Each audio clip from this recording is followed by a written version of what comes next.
I am in this pretty safe environment, I think, okay, in saying this. So when we look at a child wearing a mask, at least I do, I'm horrified.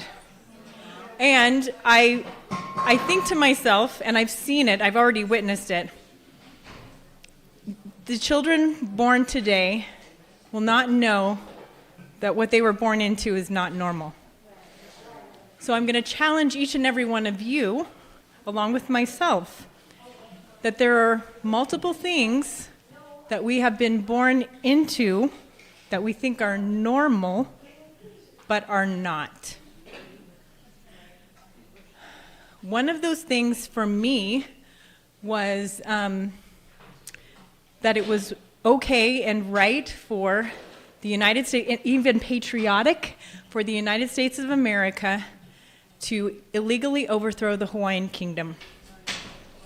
So I'm gonna shock you for those of you who aren't maybe prepared for this. The Hawaii is not a state of the United States today. It never has been. It is illegally occupied. You might have to let that sink in with you a little bit, but again, that's my challenge to you, is that something that we grew up, including myself, including my uncles and aunties who are, now well and past their entire lives, they grew up in a thought process and a system that they thought was real, but it's not. So with that challenge, I'd like to bring Allison on up. Thanks. All right. So I'm so excited to be here. For those of you who are not familiar with me, my name is Allison McDowell. I have a blog. It's called Wrench in the Gears, and I'm from Philadelphia, and I kind of introduced myself as a mom and an independent researcher. And I fell into a lot of this through education activism, and it really blossomed over this past year as sort of this health scenario simulation program has been rolling out. That a lot of the work that I did in the education space is directly applicable to the other aspects of what I sort of frame as a biosecurity state. So I have a really long presentation that I'm going to break across today's lunch and tomorrow's lunch, and then I have a wrap up at the end of the day tomorrow around children.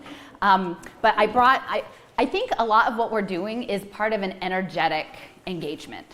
And I think it's sacred work, and I think they would like, most of the framing of today and tomorrow are around a game that is happening within a global digital police state to benefit a small number of people with concentrated wealth and power at the expense of the masses of humanity.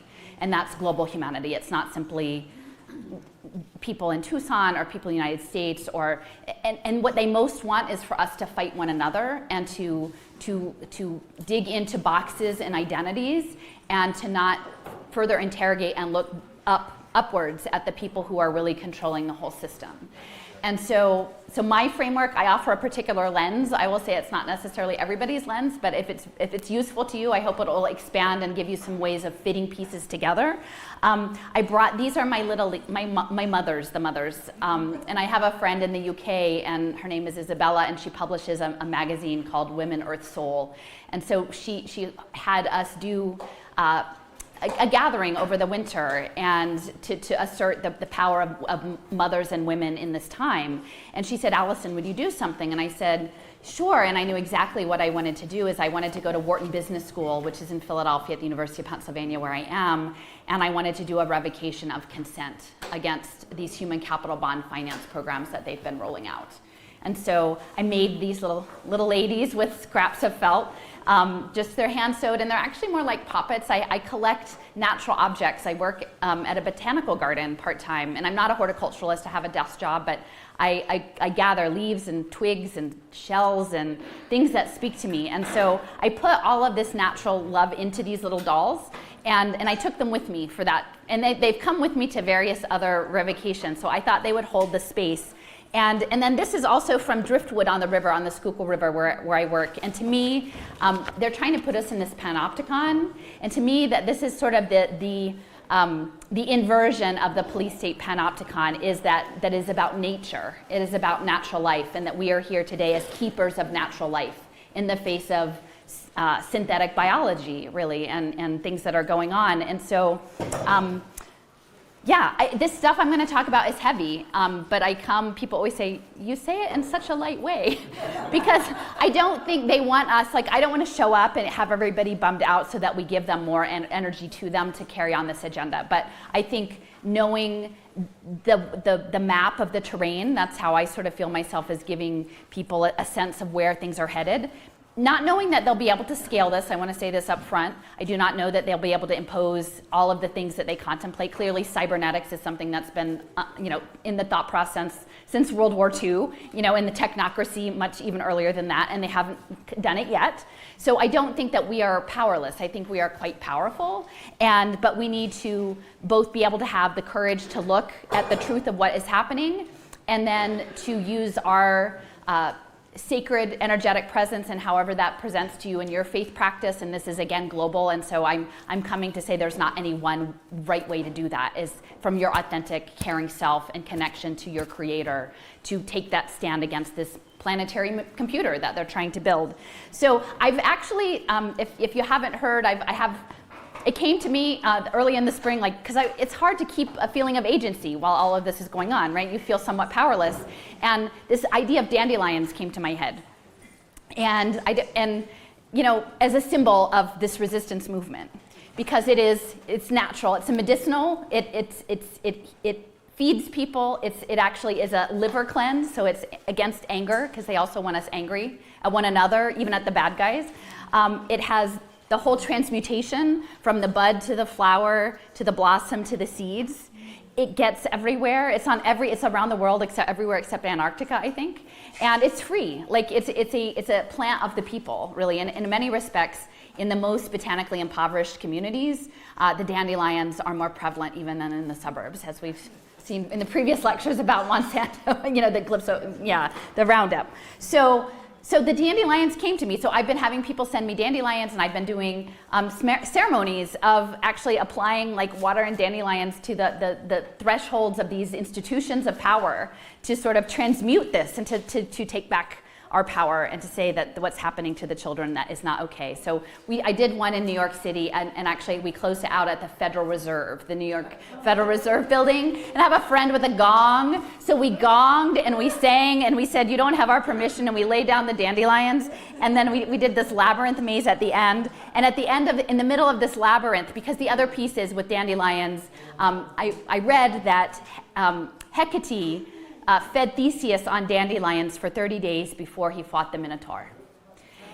And I feel that Wall Street, this global financial apparatus, which the previous presentation sort of touched on, that debt finance, militarized debt finance, is represented by Wall Street. And so the Minotaur, so we will take our dandelions to the Minotaur. So I'm just gonna read this. This came with a bit of dandelions. And if you can see, it's construction paper, and it's on a paper towel with ballpoint pen and little, dot markers, I guess. And so just to set the tone, children's growth is guided by love. Thirst for power and control has no jurisdiction here. So everything I say, I just want to give that back context, is we are the keepers of life, and we come from all different practices, belief systems, histories, levels of knowledge or lack of knowledge, and we'll get it going. So, okay, so let's see. So it's farmers market time in Philadelphia again, and my husband's great, and he always goes to the Mennonite stand, and he gets this wildflower bouquet. But he doesn't like to arrange it, he just likes to plop it in. So he's like, can you put them in nice? And this was a particularly wild bouquet because it's the early spring wildflowers and the peonies. And I was putting it in, and I thought the composition that in this, everyone has their gifts. Everyone, it's knowing your gifts and how to give them.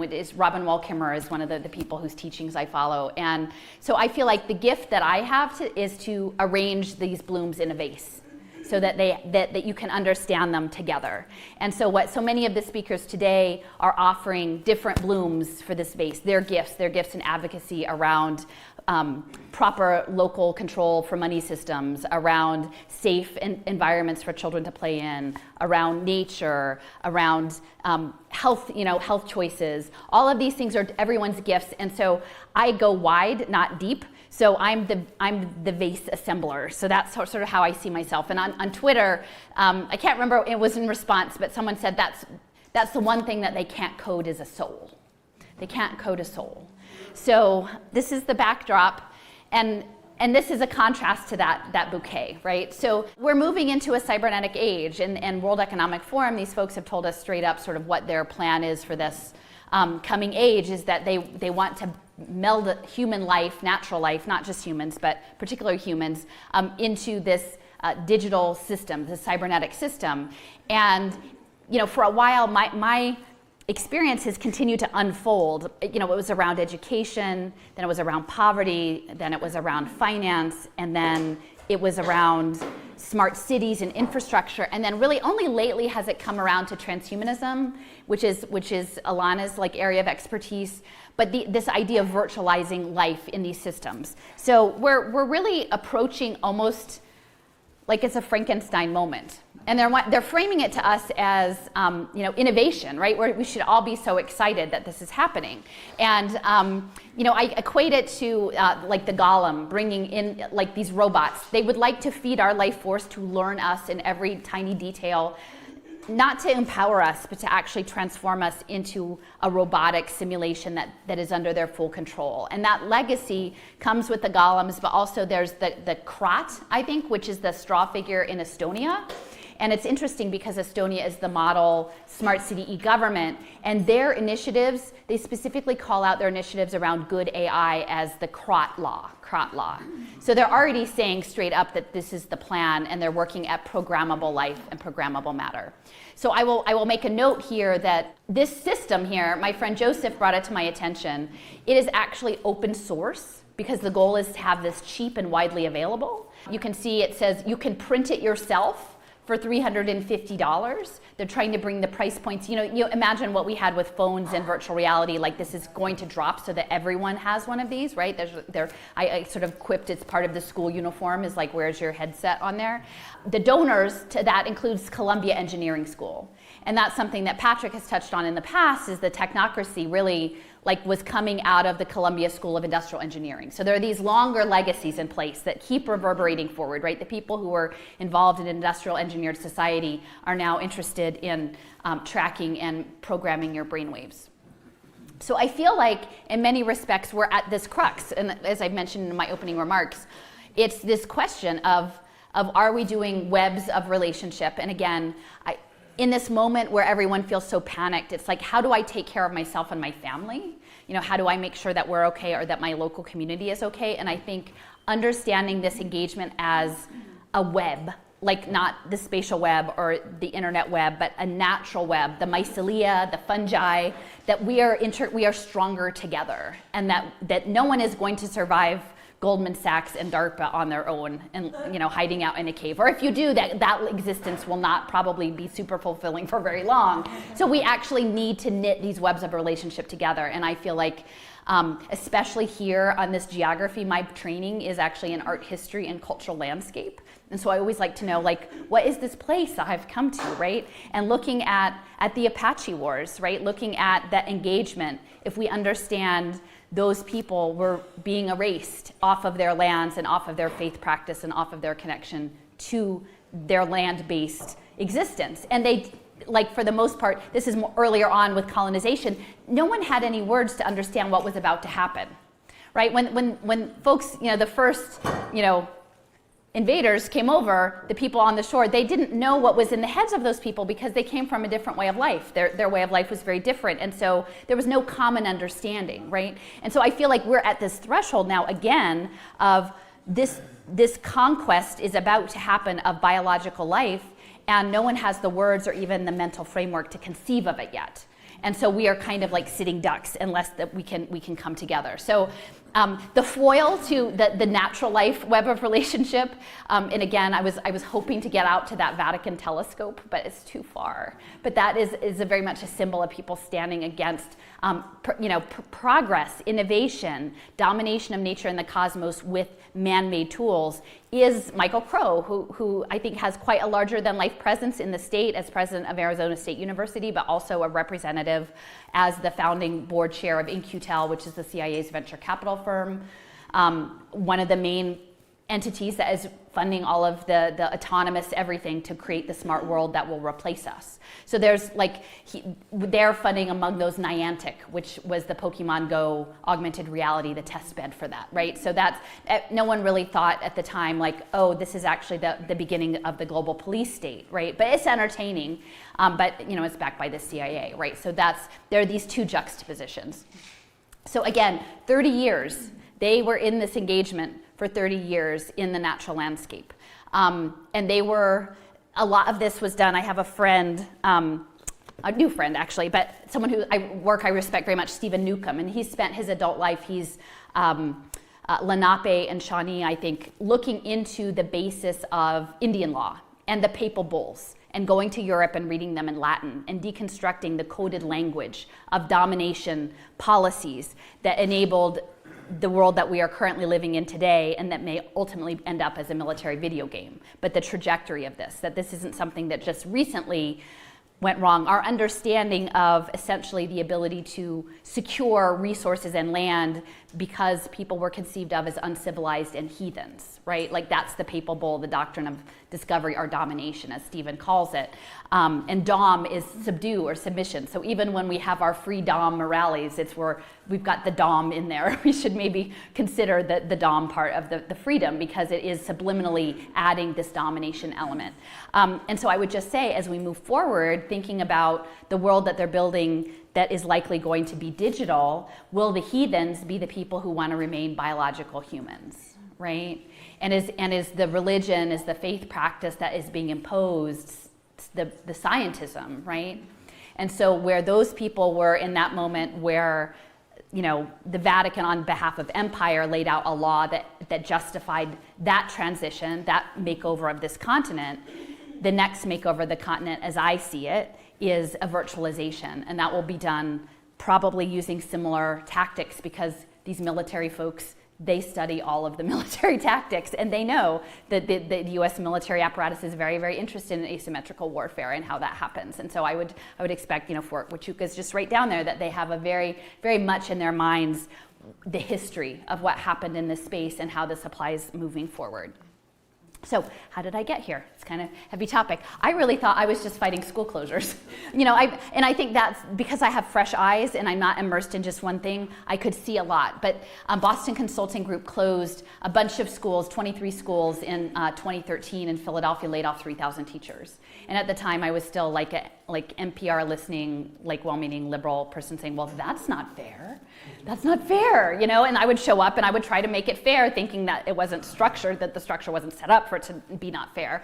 And so this is me and my friend Tanya were lying in front of Girard College in the driveway, and the Philadelphia Chamber of Commerce was going to have a meeting at this private school has a wall all the way around it and a gate, which was the site of one of the largest northern civil rights struggles, the integration of Girard College. And they were going to have a secret meeting, not a secret, but you could only go if you were a member, to plan out the role of business and education for our city's children, right? And so that was my way in. I started mapping money and power. I make these maps, and I can't remember the gentleman's name. Someone would probably know better. There's an activist artist who would make these other big maps, and then I think he met an early end, unfortunately. But I was using this software, and this is called Little Sis, and actually they would have research teams in all these cities, and I never could understand why nobody wanted to look at what I was looking at.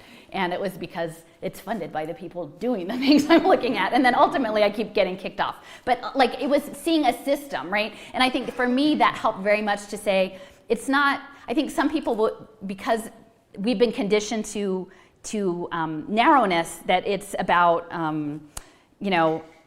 I'm this person, those people are the problem, right? It's narrow, they never zoom back. And once you zoom back, you realize it's global. Like Michael Crow is as much in Beijing as Beijing is in Silicon Valley, as they're running money for SoftBank, in Japan, and the Saudi Sovereign Wealth Fund. They have their own webs of relationships. They're in their own parties, and we're not necessarily invited. So I would map power, and the stories would tell things. These aren't hidden. I look at LinkedIn profiles. I look at webinars. I look at white papers. Nobody drops me a hot tip. They figure that nobody who would have opposed this agenda would bother looking at what they've got their own club. So I dug around in their own club. And then the other piece that clearly what we're dealing with is this new version of psychological warfare, which has a long legacy, in the Mockingbird Press and COINTELPRO, but for the most part, I think people here wouldn't think that their government would do. A lot of people wouldn't think their government would do that to them, right? But the indigenous people would think that the government would do that to them, right? I mean, there are people who have been victimized by the structure who probably would more readily understand that their government would do that to them. So that's when I say, we're all back in this spot now, we need to know, and I'm not saying it in any particular way, but there were people always who knew that the government wasn't necessarily in for their best interest. And so now the Center for the Future of War is at Arizona State University. It's funded largely by New America and Eric Schmidt and Google. And so they have 4 areas of focus, which is autonomous weapons, drones, and I can't remember the 4th, but it's weaponized narrative is one of them. So this was all in the works. And clearly at the time that I was looking into this, I didn't realize what the narrative was going to be, but the narrative is around the biosecurity state.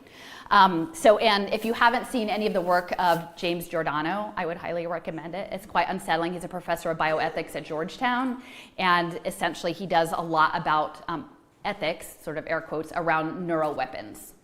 So, when we're trying to make sense of how this all happened, I think we need to take that into account. This is a clip. TRADOC, Army Training Doctrine and Command, had a gathering. They have a division called the Mad Scientist Division, and they met at Arizona State, and I think this is 2016. And so Crow is giving the opening remarks, and I edited it down to a shorter clip just to give a little context. One project that we have under the Minerva program coming out of the Secretary of Defense's office is a project where we're looking at functional magnetic resonance imaging outcomes of hate messages from Islamic fundamentalists going into human beings so that we can determine whether or not human beings respond differently to those messages by looking at the actual functionality of their brains. Guess what? It triggers an inner core, deep, antecedent, old evolutionary characteristic.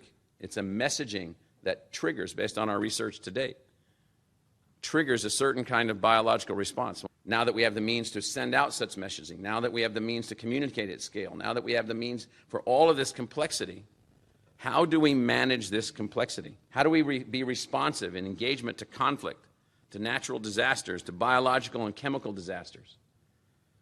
How do we design for complexity? And so this mad scientist effort is the first step. You question the present design. So it's important when you look at the military technology. There's this frame Giordano talks about, dual use, right? And I think one of the other speakers said there's the reason they give and there's the real reason, right? And so and not to say that it isn't that they weren't interested in those particular groups, but if you understand, that was embedded within the religious and philosophy division, and I think there's been a lot shared around the health choice discussion around neutralizing people's faith. People's faith and their understanding of something larger than themselves is very much a driving motivator. Now, they framed it within a geopolitical construct, right? So that would make it very palatable. But I could easily see that similar thing being applied to other faith communities or to people who are opposing imposed biomedical interventions, right? It's that same, once you develop the technology, we saw that with the atom bomb, right? It's rather indiscriminate. Once it's out of the box, it's out of the box. So this is stuff that has been worked on for quite some time. So the other piece of this for me, I think I mentioned transhumanism. I have a friend, she was a teacher in 2nd grade in Maine, and she was seeing weird things. When you trust your gut, Alana says, trust your gut. When you see things that are weird, understand that they're connected to something bigger. And so she started digging. She created this blog called Save Maine Schools. She's taken a break from it now because she has 3 littles right now. But she said, only click this link if you want to go down the rabbit hole. She's like, just so you know, just click this link if you want to go down the rabbit hole. And the link opened to Global Education Futures. And it was directed by Pavel Luksha, and he's out of Moscow and Skolkovo, which is sort of the Silicon Valley of Russia. And so they had developed essentially a global network of EdTech online education systems for which the US contact was Tom Vander Ark, who is a Gates Foundation guy and created the first virtual school in Washington State, and is now a venture capitalist in EdTech in this. And then so then down I fell. So one of the things that they have on their website, they would do things called foresight work. So they would take trends and they would project forward. So these weren't things that had necessarily already happened, but they were taking existing technologies and themes and projecting forward. So this is a map that they had for education through 2035. This is just a piece, it's a giant map. But the thing that really jumped out at me was this idea of the people nair. Fortunes made up of people and depending on the quality of the human capital. And then also the forest of minds, and that is the hive mind technology that they're working to build. So in addition to, who might think that the power structure doesn't have their interests at heart, it's indigenous people and enslaved people, right? Because this people nair is really going back to an era of enslavement, but it being reframed as we're investing in human capital. But we're investing in human capital for a world that's actually going to be post-human, which is the problem. So the underpinning of this and what I bring that not many other people actively talk about is the human capital bond market part. And this is something that we're seeing now with the rise. It blends both poverty management, essentially the privatization of the social welfare net as an investment opportunity to invest in poor people and speculate on that. And that is going to be coming with these biometric medical geofencing programs, which is what I call the vaccine passports. And because they need interoperable data and they need to track you as an asset. And so that's what the passports are for. And if you understand this as a logic principle of capital, with concentrations of wealth and power, wealth in particular, capital must flow or the system falls apart. I mean, if you stop, and that's why after the last economic crash, they said, don't stop spending your money, go out, keep spending, because if you stop the whole, everything where it's papered over, it shows and the system can't happen. So the last global crash was based on securitized debt of housing and real estate. Right? And how did that happen? Well, they needed a place to put all of that money. These people who were holding most of the money, these small number, couple hundred billionaires, needed a place to put it. And so they would create synthetic debt products to make that happen, to keep the game going. Well, if you understand that in the decade plus since that happened, the wealth has only become more concentrated and the technology has only become more sophisticated. So the only thing bigger really than real estate to create a synthetic debt product around is humans. Humans in the environment, right? And that's where the ESG investing, the environmental investing comes in. So they're developing ways to securitize people as debt products. And you are a debt burden on society. Before you were even born, they will use data analytics to say, you are a debt on society to this degree, based on your genomics, based on where you live, based on your parents' educational attainment, or their salaries, or their health profiles. They will make all sorts of pre-crime predictions about you for these gambling products that aren't real, and none of them may ever be real. It's all a fiction. People have to understand these games are fictions, but they are fictions that the most elite, powerful actors have chosen to play together until it's inconvenient for them to play, and then they make a new game. Okay? It doesn't make sense to normal people because normal people wouldn't think like this. Sociopaths think like this, but it already happened. And in many ways, the last global economic crash set the stage because Blackstone came in and bought up is now the largest private rental homeowner, and they're being very repressive in their landlord practices. Many people never got out of the gig economy. Many people lost all of their assets. It cleared the decks. So when we're looking at mass dispossession, which again, I make akin to the Indian reservations, the smart cities are the next Indian reservation, is the plan at a level that we cannot even quite imagine at this point, if they pull it off, is about that. But it's embedded in managing poverty and economic dispossession.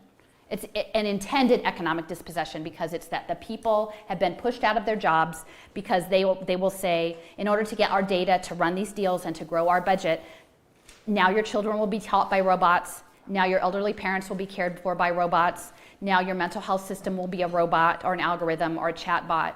All of these things are because that is the demand of this new economy, is to replace humans with systems. And to do that, they're not just going to kill everybody, right? Because they actually have to learn us. Part of it, they need to, it's like a parasite. It's like a vampire. They need to learn us and leave us as husks. So for a while anyway, they're going to sort of work on this thing, and they're going to do it through poverty management. And poverty management has been a problem for a very, very long time, but now with digital identity and this securitized debt, it's going to be much worse. These are the asset classes. I guess many of you are probably familiar, if you have global connections, how repressive things have been in Australia, right? So Australia is a center for a lot of this. Again, it's an island. There's a lot of defense contracting there. They're able to impose these systems. They piloted the first smart blockchain social impact bond there. And this is a document that was done for Boston Consulting Group for the Australia Post. Okay? And this is all of the data that they're imagining, because to them that is all profit and control, all part of the larger system. And that's the World Economic Forum is talking about personal data as a new asset class. Okay, so this is about market shaping. And I'm not saying this with any, it is what it is. You know, it's about creating markets, and the markets are in data. I think I cropped that picture, but it's actually a woman jogging, and she's being chased by her data, which is quite a striking image. You know, it's not a comforting image. The other thing I will say about Australia is they've already piloted blockchain programmable money for disability benefits. Okay, so they're a test bed for a lot of these things. Here are just some more images. The Internet of Bodies. If you haven't heard of that, I highly recommend just put that in an online search and see what it comes up with. 2 or 3 years ago, I saw my first reference to the Internet of Humans. That's Roberto Viola. He's head of telecom for the EU. And I thought, whoa, since when did we volunteer to join the Internet? You know, what does that mean, the Internet of Humans, right? And this is, again, coming through the Sustainable Development Goals. When I was working on education work, there's something called LENA that's connected with the University of Chicago, and I believe Rice, where you can see they're slipping a digital counter in that pocket, and that they put onesies on babies and then put surveillance listening devices on them to make sure that poor parents talk to their children enough, that they use the right words. Okay, that they can be commodified, that the parent-child relationship can be commodified in that way. And it's framed as social justice. It's framed as we care about these children, not to mention what other health consequences are of having. Now, I don't know if they frame it as you just do that for a few days and then we get your data profile on how you talk to your children, right? But people would say, well, why would you do that? I would never do that. Well, you will do that if if they've taken you away from your job, and the only way you can give food to your children is that you have to participate in the program. And it's not going to be a voluntary thing. It's not there are some crazy people in Silicon Valley who just want to digitize everything and wear every device, but most people would not make this choice. As you can see, the Internet of Bodies, they're normalizing prosthetics, microchip implants, cochlear implants, mind control for depression, fertility measurements, tooth-mounted sensors, augmented reality glasses. This is from a report called The Internet of Bodies, Risks and Opportunities. And by Rand. Rand got commissioned to do this, and it was Swiss Reinsurance, a former executive of Swiss Reinsurance that was managing. It's an actuarial program, right? And they've got a Bluetooth baby diaper and an anti-drowning monitor and a sleep tracking onesie. So these are all things. I wish that this was not real. I wish that I did not have to come and tell you that there are people out there thinking that this is the world that they're imagining. And I very much hope, and with all of our energetic presence, that we don't get there. But if you understand the tactics that are going to be used against you, you'll be better positioned, because most of it is framed in very nice terms, very nice terms. So one of the key figures in all of this, his name is Jim Heckman. He is out of the University of Chicago, Nobel Prize winner. The academics are all into this. They legitimize it with their policy procedures and develop the equations for these markets. His market was for early childhood, and so that includes everything from prenatal care all the way up to 3rd grade. So if you ever wondered the push behind the 3rd grade's HES scores, it's because it's an impact market. If you ever start to prick up about universal pre-K is there because it's an impact market. And Goldman Sachs did the first social impact bond for universal it wasn't universal, it was a pilot, a social impact bond pilot for pre-K in Salt Lake City. Okay, Salt Lake City is a hotbed of state intelligence and biotech and ed tech and everything else. So they piloted this pre-K program, and they said, okay, this is how it works. If we're going to screen kids with our tool, we have a tool that's going to tell us who we can fix. Because these children, once we've done our tool, they will be a burden. And if we can fix them before they're a burden, we'll save money. Look, so they predictively profiled kids into being the burden before they've even done anything wrong, and then say, look, we fixed them. And look, so this slice of difference, we'll take that money in between. So they put 100 kids in pre-K funded by Goldman Sachs. Now, Goldman Sachs is a key party in these social impact bonds. They have industrial banks, and they're setting it all up. As Ian Galloway of the San Francisco Fed said, there's one thing like you can say about social impact bonds, like everyone is different except Goldman Sachs' fingerprints are in all of them, right? So this is the Goldman Sachs, and it won't stay that way, but for now. And guess what? After their pre-K, they only had 1 of the 100 kids needed special education. That was the cost offset. They said if we give them pre-K, they won't need special education. Well, the people, even on the New York Times, said that's bogus, because even if you gave them stellar, like, Waldorf pre-K and every, tiny class sizes, you would not only have 1 of those 100 kids needing special education. There's a game here. And those of us at the time, I was really focused on public education and looking at the charters. And like you could see how you can game the numbers. And we saw that in the earlier presentation about the exemptions. You can game the numbers. However, once you make it a number, you can game the number. So either these were children who were deprived services, or maybe they were kids who had English as a second language or something and were never going to need special education. They just needed some time. So it's a racket, guys. And the thing is, so Pritzker, this is funded by Open Society, this equation, the Human Capital Economic Opportunity Group at Chicago. So it's like George Soros is funding the Becker-Friedman School of Economics. So just like when I say we've got to get out of our boxes, we've got to get out of our boxes because they're all in on it. It's a matter of the people in power who are running this game. And so J.B. Pritzker, who at the time is now governor but wasn't then, they went up and down California pitching universal pre-K so they could run their data bonds. But they said, we can't use the data. IQ doesn't really work. Cognitive, it doesn't move enough. They didn't say for the hedge fund markets, but it doesn't move for hedge fund markets. He said, what we actually can change is character. We can change character, okay? So now that once you understand all of these Sesame Workshop apps and PBS Kids apps and these apps, it's about behavior. It's about digital behavior change. And so one of the companies that you'll see on the one side, We Play Smart, it's Hatch Education. So what they did was they actually developed, that is an interactive play table that's like a flat screen TV that's parallel to the floor. There's 2 fisheye lens cameras on either side, and the children are supposed to play together at that table, and then it scores their social behavior on a rubric. Now and it has facial recognition on it, and it goes to a permanent record. Okay, and so they're going to sell this as pre-K. Now, do parents need affordable childcare? Totally. Or do we need an economy where you can have a parent stay at home and take care of the kids? That would be great if that's their choice. But they make false choices. So now you're in an economy where a 2-adult household needs 3 jobs to get by, and you need affordable childcare, and then that's the choice that's going to be given to you. And when I found out that that KinderCare, that Michael Milken was a primary investor in KinderCare, you start to understand corporate childcare a lot better. Right? And this didn't come out of nowhere. That's been a long, long time coming.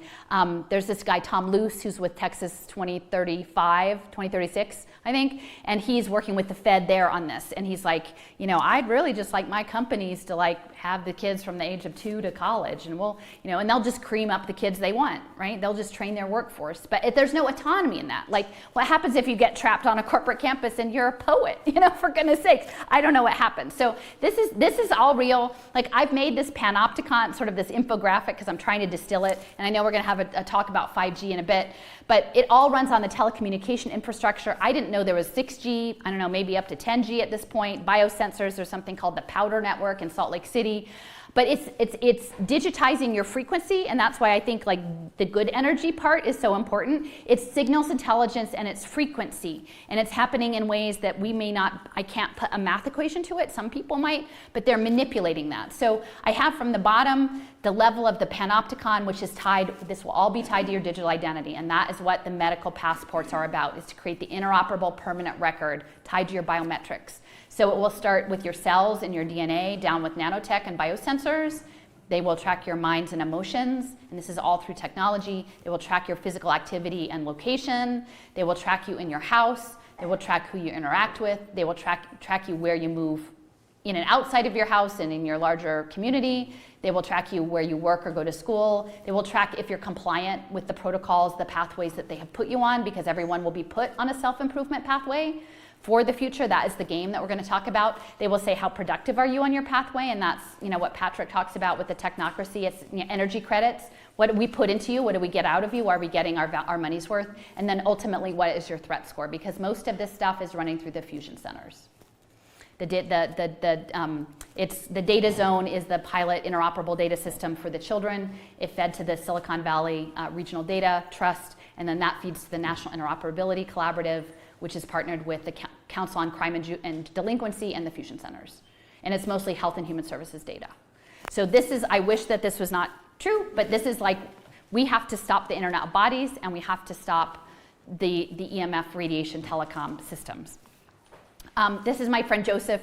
He's brilliant. I have a webinar on my YouTube page.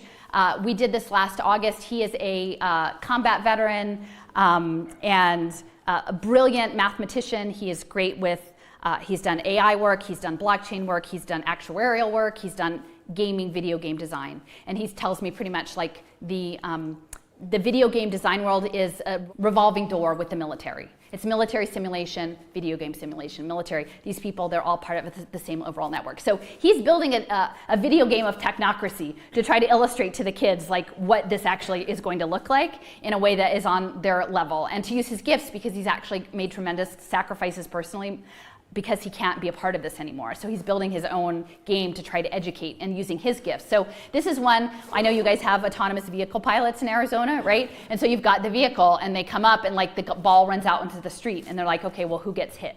Like, what is the outcome of this? And then there's real-time things of like, okay, where does this autonomous car swerve? That is getting built into these algorithms. Who's valued and who is not valued in this equation, and taking that out. And that's a really real thing that we need to think about. So again, this is an infographic that I've done that talks about pay for success. You can see essentially austerity is the basis for all of it. If the government doesn't have access to resources, like theoretically, if we had a government that was accountable to people, right, that you could vote in and out, that actually really worked, then people would pay their taxes equally, and they wouldn't have offshore banking, and there would be money to take care of people who needed it, and that sort of thing. But austerity is the precondition. They set up essentially outcomes-based government contracts. So these date back to the mid-90s with Arthur Rolnick and the Minneapolis Federal Reserve.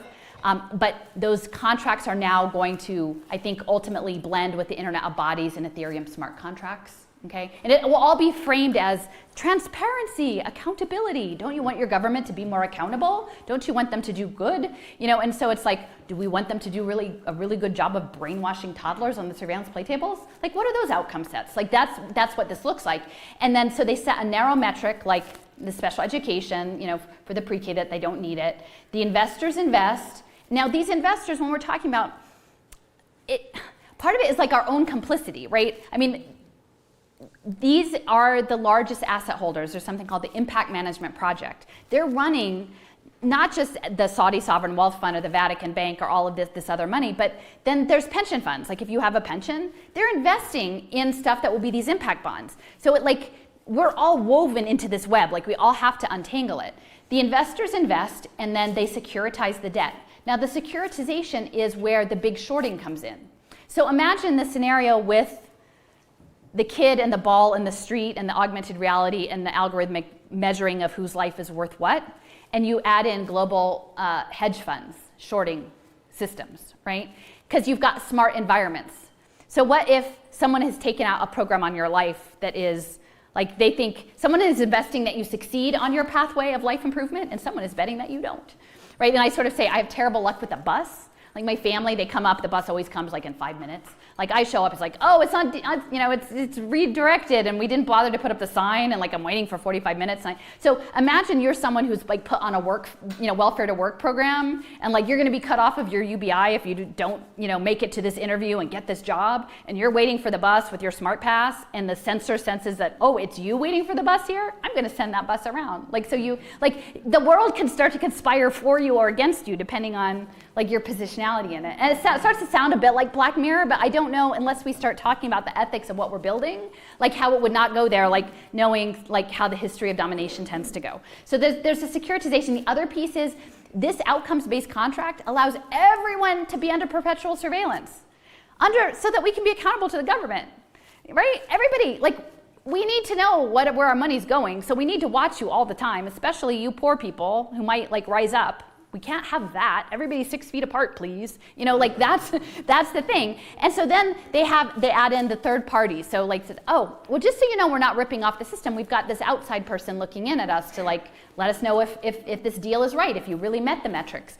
Well, Palantir, the pilot programs, I have a friend who's in Santa Clara County, California, which is where this is being piloted, which is like, we're started by Santa Clara University and Catholic Relief Services, and Newsom is an alum of that university, and it's a social impact university. They're test bedding these for pre-K, for early literacy, for mental health, and for housing in Santa Clara as the test bed. Palantir was the data evaluator for the mental health and housing. So Palantir is involved in like predictive policing and border patrol and all sorts of other stuff. So like imagine you're somebody, you know, in Santa Clara County and you need housing and so Palantir gets your data? You know, that's intense. That's a pretty intense thing. So no one's talking about this. So then the deal either gets paid and the shorting happens or it doesn't happen and it goes forward. So that is sort of this web of how this all works. So everything is reduced to an equation. What they really want, which is disturbing, and again, this is one of these traps. I'm trying to show you the trap. I came into this fighting standardized testing, and you know, the high stakes testings were used to close our schools. Well, now you're hearing social emotional learning. You're right. It's not just about reading and math. You're right. We care about everything. We care about the whole child. We care about your whole child. We'd like to measure everything. Can we measure their art? Can we measure their gym? Can we measure their music? Can we measure, you know, we have these brainwave headbands now. We'd really like to measure the whole child. And so this is what's coming is, and you're like, you're right. We do care about the whole child. Like, and then you don't know that it means brainwave headbands. Like no one's going to tell you that till later. So this guy, Clive Belfield, he's at Teachers College, Columbia University. So he did the equation, like he's working with UNESCO and the global OECD people, and to say, well, if we do a social emotional learning curriculum, like we can prevent children from being juvenile delinquents or whatever. It's going to be great. And so I actually went to the Dirksen Senate building several years ago when they had seed money. It's called the Social Impact Partnerships Pay for Results Act, or CIPRA. And it's totally bipartisan. This is 100%, like I saw it for myself. That all of the keynote speakers were elected Republicans, all of the panelists were Obama technocracy people, and the whole room was full of like 200 nonprofits and like think tank leaders. Like it was like me and my friend were the only two regular people in the room, and they were just like, bring it on, champagne and strawberries, like this is coming. But after the Q&A with the policy about these impact bonds, there's a Q&A. I'm always really pretty good at getting the first question. So I go up and I go, okay, so I know that in Massachusetts they're talking about like middle school doing a social emotional curriculum. So where do they stop getting tracked? Right? Like where do they stop? Because at kindergarten, that pre-K one, they stopped at kindergarten. They would be like, oh, do you need special education or not? Okay, the deal is done, and now you may proceed. Clean the slate. What happens, so the cost offsets for the social emotional were addiction and depression and incarceration. So say you get swept into a program in 6th grade because you filled out some survey that you're going to be a pre-crime person, and they bet on you. Like, what happens when you're 35 and the robot stole your job and you need therapy, and there's some smart credit token that pops up? Oh, this kid got and recalibrate the impact, the investment market for the hedge funds, because that's going to be the permanent record, right? And I would think at the time I didn't fully have a handle on blockchain. I'm like, how are they going to, but I asked that to the panel, and this is the woman from Goldman Sachs. This is like the head of, he was Obama's social impact guy, David Wilkinson. He's now in Connecticut running like early childhood and health and human services. I'm like, how does this work? And they didn't really have a good answer. And then afterwards, I had 4 consultants run over with cards saying, I can make an equation for that. And like, they didn't understand that I thought it was horrific. Like, no one could even imagine that there was somebody in the room who would be like, that's really bad. Like, did you ever do anything in middle school that you wouldn't want tracked for the rest of your life? For Goldman Sachs to make a buck?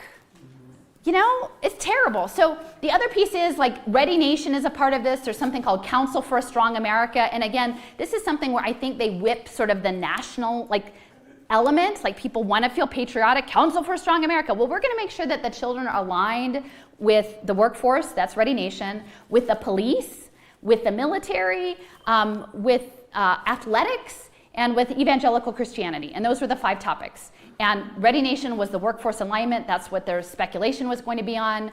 It's not backed by good people. Like I would think if you're a person of faith, you wouldn't join up with someone who was aligning kids to be in line with the military and the police on all of these things. And And so they all went, Ready Nation, it was a global forum in New York City in 2018, and they rang the NASDAQ bell. And they put up these billboards saying, look, we're going to have, it's great to have so many private sector leaders gathered in New York to discuss the importance of early learning and workforce development. So when people say, like, how did this happen? And I'll be like, they told us. Like, they told us it was happening. They told us. And this was pre-COVID, so I didn't know how fast. I thought I had like 7 to 10 years, literally. It's going a lot faster. So social impact, social finance is a key player in this. Sir Ronald Cohen, he's in the UK. I think largely this is also a Crown enterprise. I think when I talk about this digital video game and the digital twinning that they're going to do, in some ways it's this idea of the securitized straw man just coming out into the open as like a cartoon avatar, but like there's a synergy there. And if you guys, I know some people are more, it's not my depth of knowledge, but in that movement, in that space, like understand the resonance there. Again, Cohen is very connected. His former father-in-law, now deceased, he was the captain of the Exodus. So there's a lot of connections crown-wise between US, UK, Israel, tech, high-tech, biotech, nanotech. They're doing stuff called career impact bonds, and they're doing it with the governor of New Jersey, former Goldman Sachs, nice Democrat, okay? So they're setting up for all the people dispossessed out of their jobs by lockdown. You can now do income sharing agreements, which means your future wages are garnished to pay for your training. Not only your training, your social services while you're getting trained, like your child care, to do coding, big pharma, or energy. So you can build the prison planet. Like your choice, if you're someone who got pushed out of your work, you're a waitress or something, is to help code the prison planet and be under subject to these financial instruments. These career impact, Phil Murphy, this is already happening, this is coming. So you see ASU GSV, Michael Crow is very well connected with Global Silicon Valley. They've been running annual conferences combining ed tech for a long time. This was a panel in 2018 about income sharing agreements, which essentially said that they're going to securitize them. And that's exactly what I've said about the securitization market. They're going to securitize this as education and training debt. They were talking about four-year college, but clearly it's not going to be about four-year college because their goal is there won't be any college. There won't be anything but perpetual skill, credit, quest, task, Pokemon Go education. There will be no discrete, except for the super elite, maybe Yale. A couple of those things will make it through. But they're securitizing people. This is, again, ties back to Arizona with ASU GSV. They're talking about it. There are a couple of, and I'm going to share my slide deck after this. I would highly recommend looking at these two stories because they go into things that sound science fiction, but they're not. One is out of Slate about shorting people's futures, and then when people don't perform to value, like hired assassins to kill them off. And then the other one is the domestic front, and it's about a really depressed person, an autonomous vehicle has stolen their partner, and they're depressed in this smart house and what it looks like. So this is from the Slate article, but they're talking about the last paragraph. It was a highly liquid market at the top end that allowed for an entirely new asset of equities and derivatives.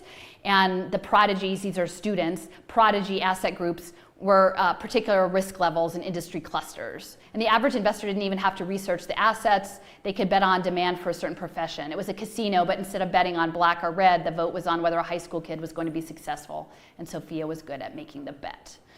So they're already normalizing this. This is a map that I did of the ASU GSV panel. Edley is the platform they're going to use to do the securitization of the income sharing agreements. And no big surprise, and why national press is not covering this, the co-founder of the securitization platform, his name is Christopher Riccardi. He's the grandfather of collateralized debt obligations. I mean, he's doing exactly the same thing that happened in the real estate all over again with training debt. And training debt is essentially your prison sentence because prison is no longer going to be in a physical prison. It's going to be you in the digital panopticon on a pathway. So the other thing I want to make really clear, and I'll talk about this a little bit more later because I know in the libertarian space and even in the freedom space, there's a lot of people are still trying to figure out about blockchain and about crypto and about assets.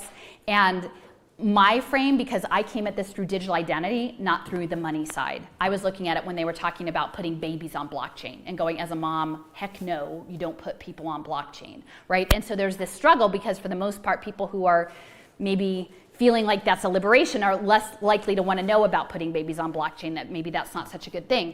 But the other thing is these smart contracts, is that in this augmented reality that is going to be built with the QR codes, it's built on its contracts. So for a long time, the lawyers and the accountants are going to be doing really well for themselves until the robots take over their jobs, because they're going to make the contracts. It'll be like, am I allowed to have the box lunch? Do the QR code and find out. It's like a giant, can you get on the bus? Can you get that bird scooter thing? Can you open your refrigerator? Everything is dependent on if you have a token in your wallet that says you're allowed to do it. So your rights are mediated digitally in this way. So people who are focused on the Constitution, and again, I would say, like, these folks realize that that was never written for them, but now I think you will never get to that. There will be a layer of digital transactions that will never even keep you from getting down to a real human right, constitutional right. We will live in a state of exception run on digital contracts.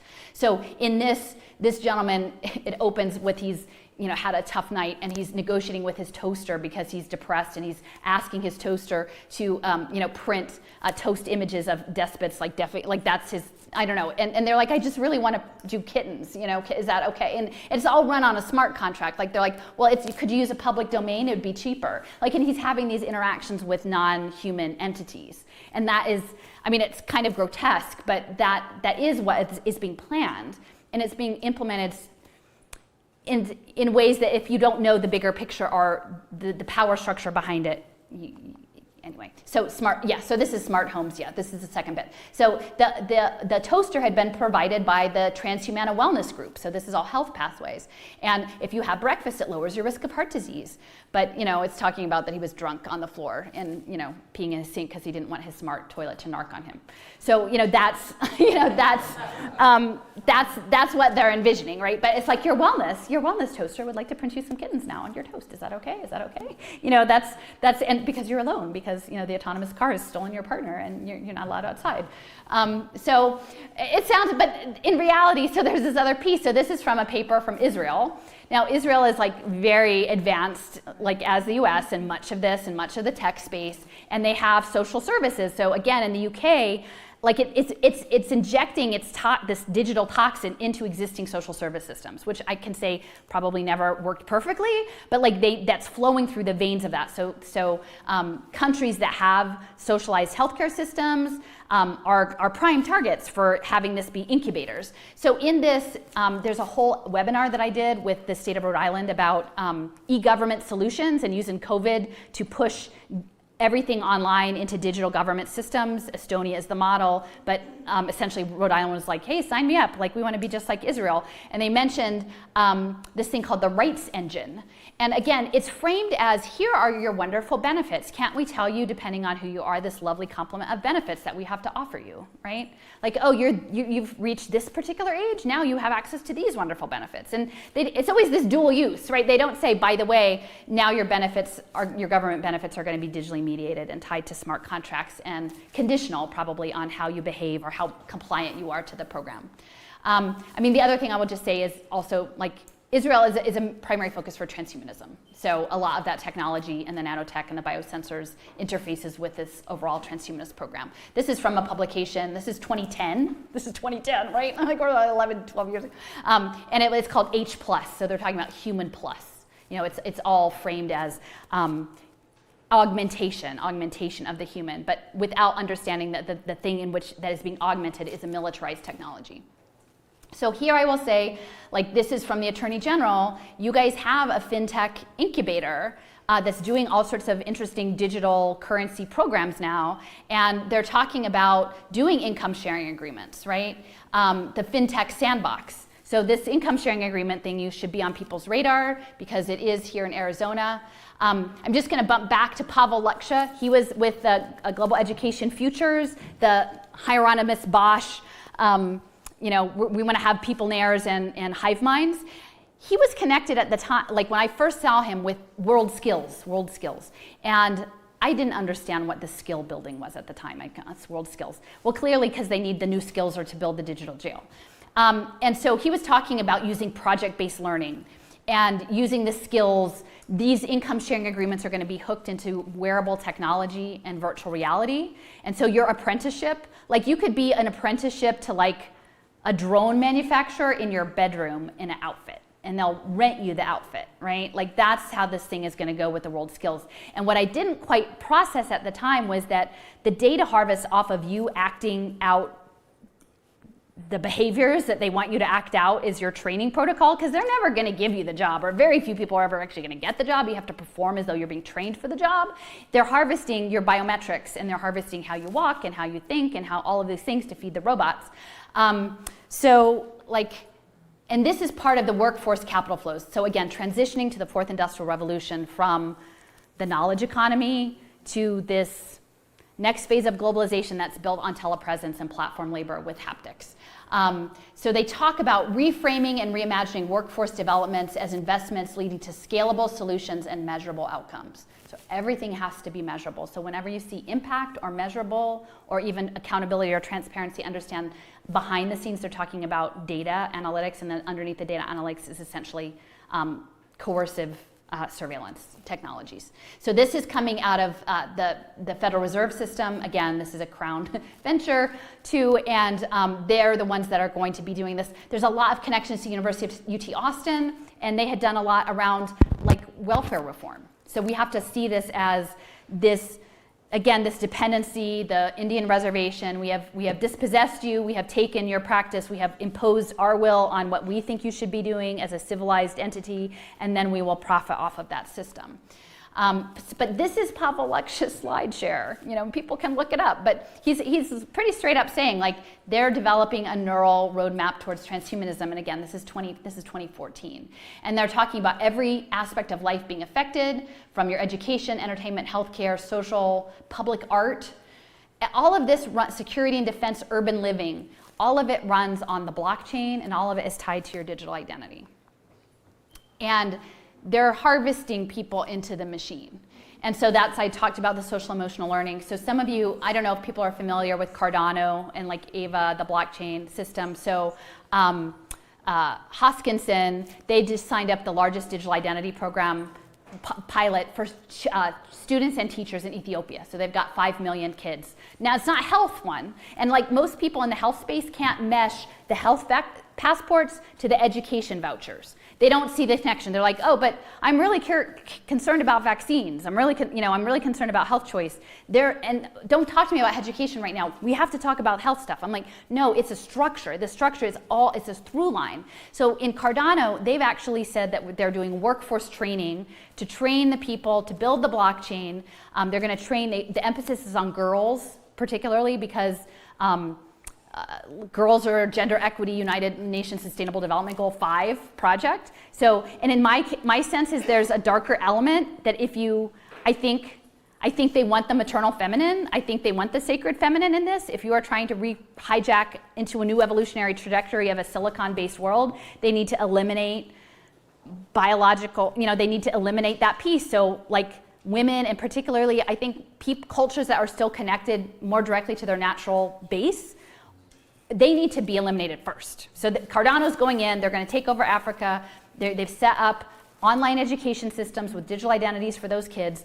They have partnered with OpenCog and Hanson Robotics. So that's Ben Gertzel, that's Sophia the robot over there. Okay, they developed a lab in Ethiopia. I can't remember, it's the Sheba Valley maybe. That's the Silicon Valley of Ethiopia, of Africa. It's the tech center. They've actually brought in, and people might speculate, but they've said, like, they taught her, it's Amharic, I think, the language of Ethiopia. They said Ethiopia is very special, and after English, they taught her Amharic. Okay, so there's the whole Gnostic piece, and Sophia, the robot, right? And they're going to, I think, feed the data, think of the headsets, into the robots. And it's pretty intense. And then underneath that is Nubian VR. That's another, an African girl in Africa. UNICEF is partnering to get VR education throughout. It's India, Africa, and also they have a pilot in Chile. And they're saying it's just a disconnect. It's to disconnect you from and I'll talk a little bit more about that tomorrow. But behaviorism, the robots cannot learn all the things, right? They are not nearly as sophisticated. And don't be bummed out, because we're super powerful. We just don't know exactly what we're doing yet, but we'll get there. But they can only think really narrowly, right? So everything has to be really behaviorist. So if the robots are going to learn from us, they have to confine us. They have to confine us physically. They have to confine us mentally. Like the emoticon thing, how are you feeling? I don't know. Let me give you these choices. And if I give you these choices, I can learn you, because that's a pattern. I can learn your pattern. But you can't do a choice that's not on there. You can only do the choices I give you. It's Skinnerism. Like it's connected to the Skinner's behavior. Narrow programmed behaviors. In the Tea Party, this is the PBS Kids app because they're after the little kids and their behaviors. If you don't share your cookies right, the app knows. And it will prompt you. And it'll say, you need to share your cookies right. And that's connected to Heckman, the Heckman equation. And essentially, he was saying they're talking about these PBS Kids apps. This is on YouTube at the University of Chicago's Human Capital Economic Opportunity Group on social emotional learning, and he's invited all of these esteemed researchers into the room, and they're saying, well, we can't get the parents to make the kids play the apps. It's like a two-part app, it tracks the parents and it tracks the kids because it's always double. We can't get the parents to make the kids. They say they're going to do it, and then they never do. I don't know. The guy's like, I don't know what to do. And then Heckman, he's like, well, you're acting like the parents are experts, and they're not experts. They're not experts at all. You need to gamify it for them. You need it like a game. But it has to have a good incentive. It has to have a good incentive, pornography. Yeah, that's a good incentive. And you can see all the people's heads in the room, just in this oak paneled room, and they're like, did he just say that? He's like a 7-year-old Nobel Prize winning economist. He's like, well, no, just kind of kidding about that. But I mean, a good incentive, right? And so I went to an event they were trying to capture all of our nonprofit media with the community relations of our NPR station. And I said, hey, listen, I just watched this thing. This is really bad. You guys have to get a handle on these apps and tracking kids' behaviors. And she just looked at me and she said, well, what do you want me to do about it? We all take the money. She said, I built my career on Ford Foundation grants. And so I'm like, well, I didn't take the money. I think that's pretty terrible. We shouldn't be doing this. We shouldn't be doing this. And if your NPR station is going to do that to kids, I'm going to talk to whoever else is willing to put their bodies between them and their kids to stop this from happening. So, and they say, who's the they? Who's the they? Well, I always say impact management project, that's a good start because it's about money and power. But then there's functionaries, right? There are people who are groomed up to do this. So this is a woman I just found. I have a friend who's brilliant. I highly recommend. There's a blog called A Piece of Mindful. It's a collective blog, and she blogs under the pen name Steffers, like Stephanie, but just Steffers. And she has a bunch on nanotechnology that are really brilliant. And she's like, Allison, I have this 900-page book on transhumanism. And she calls me, and I'm like, well, do they think it's bad? And they're like, no, they think it's good.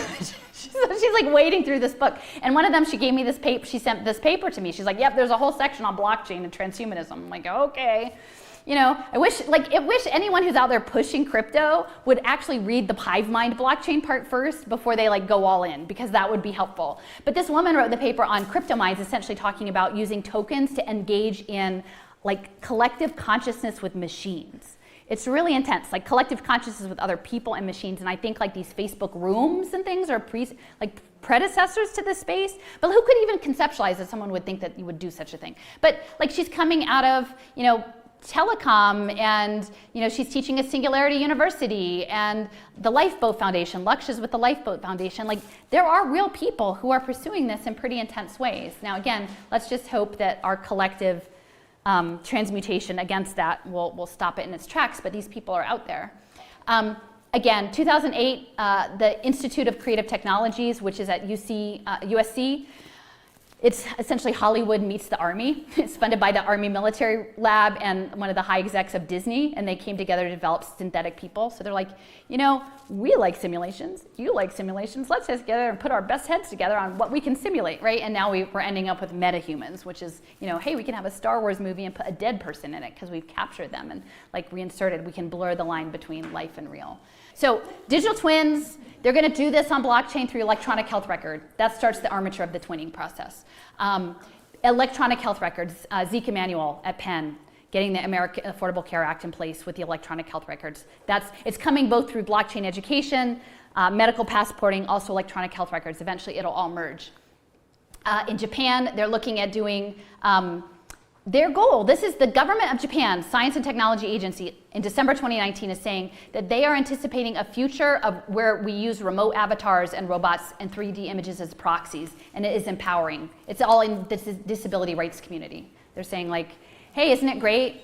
We should now all just live through avatars, and it will be equal, and it will be diverse, and we will all be that's, and it's important to know that that's Nippon Telegraph and Telephone, and then that is also SoftBank that is running the largest AI innovation fund. So, and again, you guys are familiar with the software of life, but again, they're looking to turn this into a planetary computer.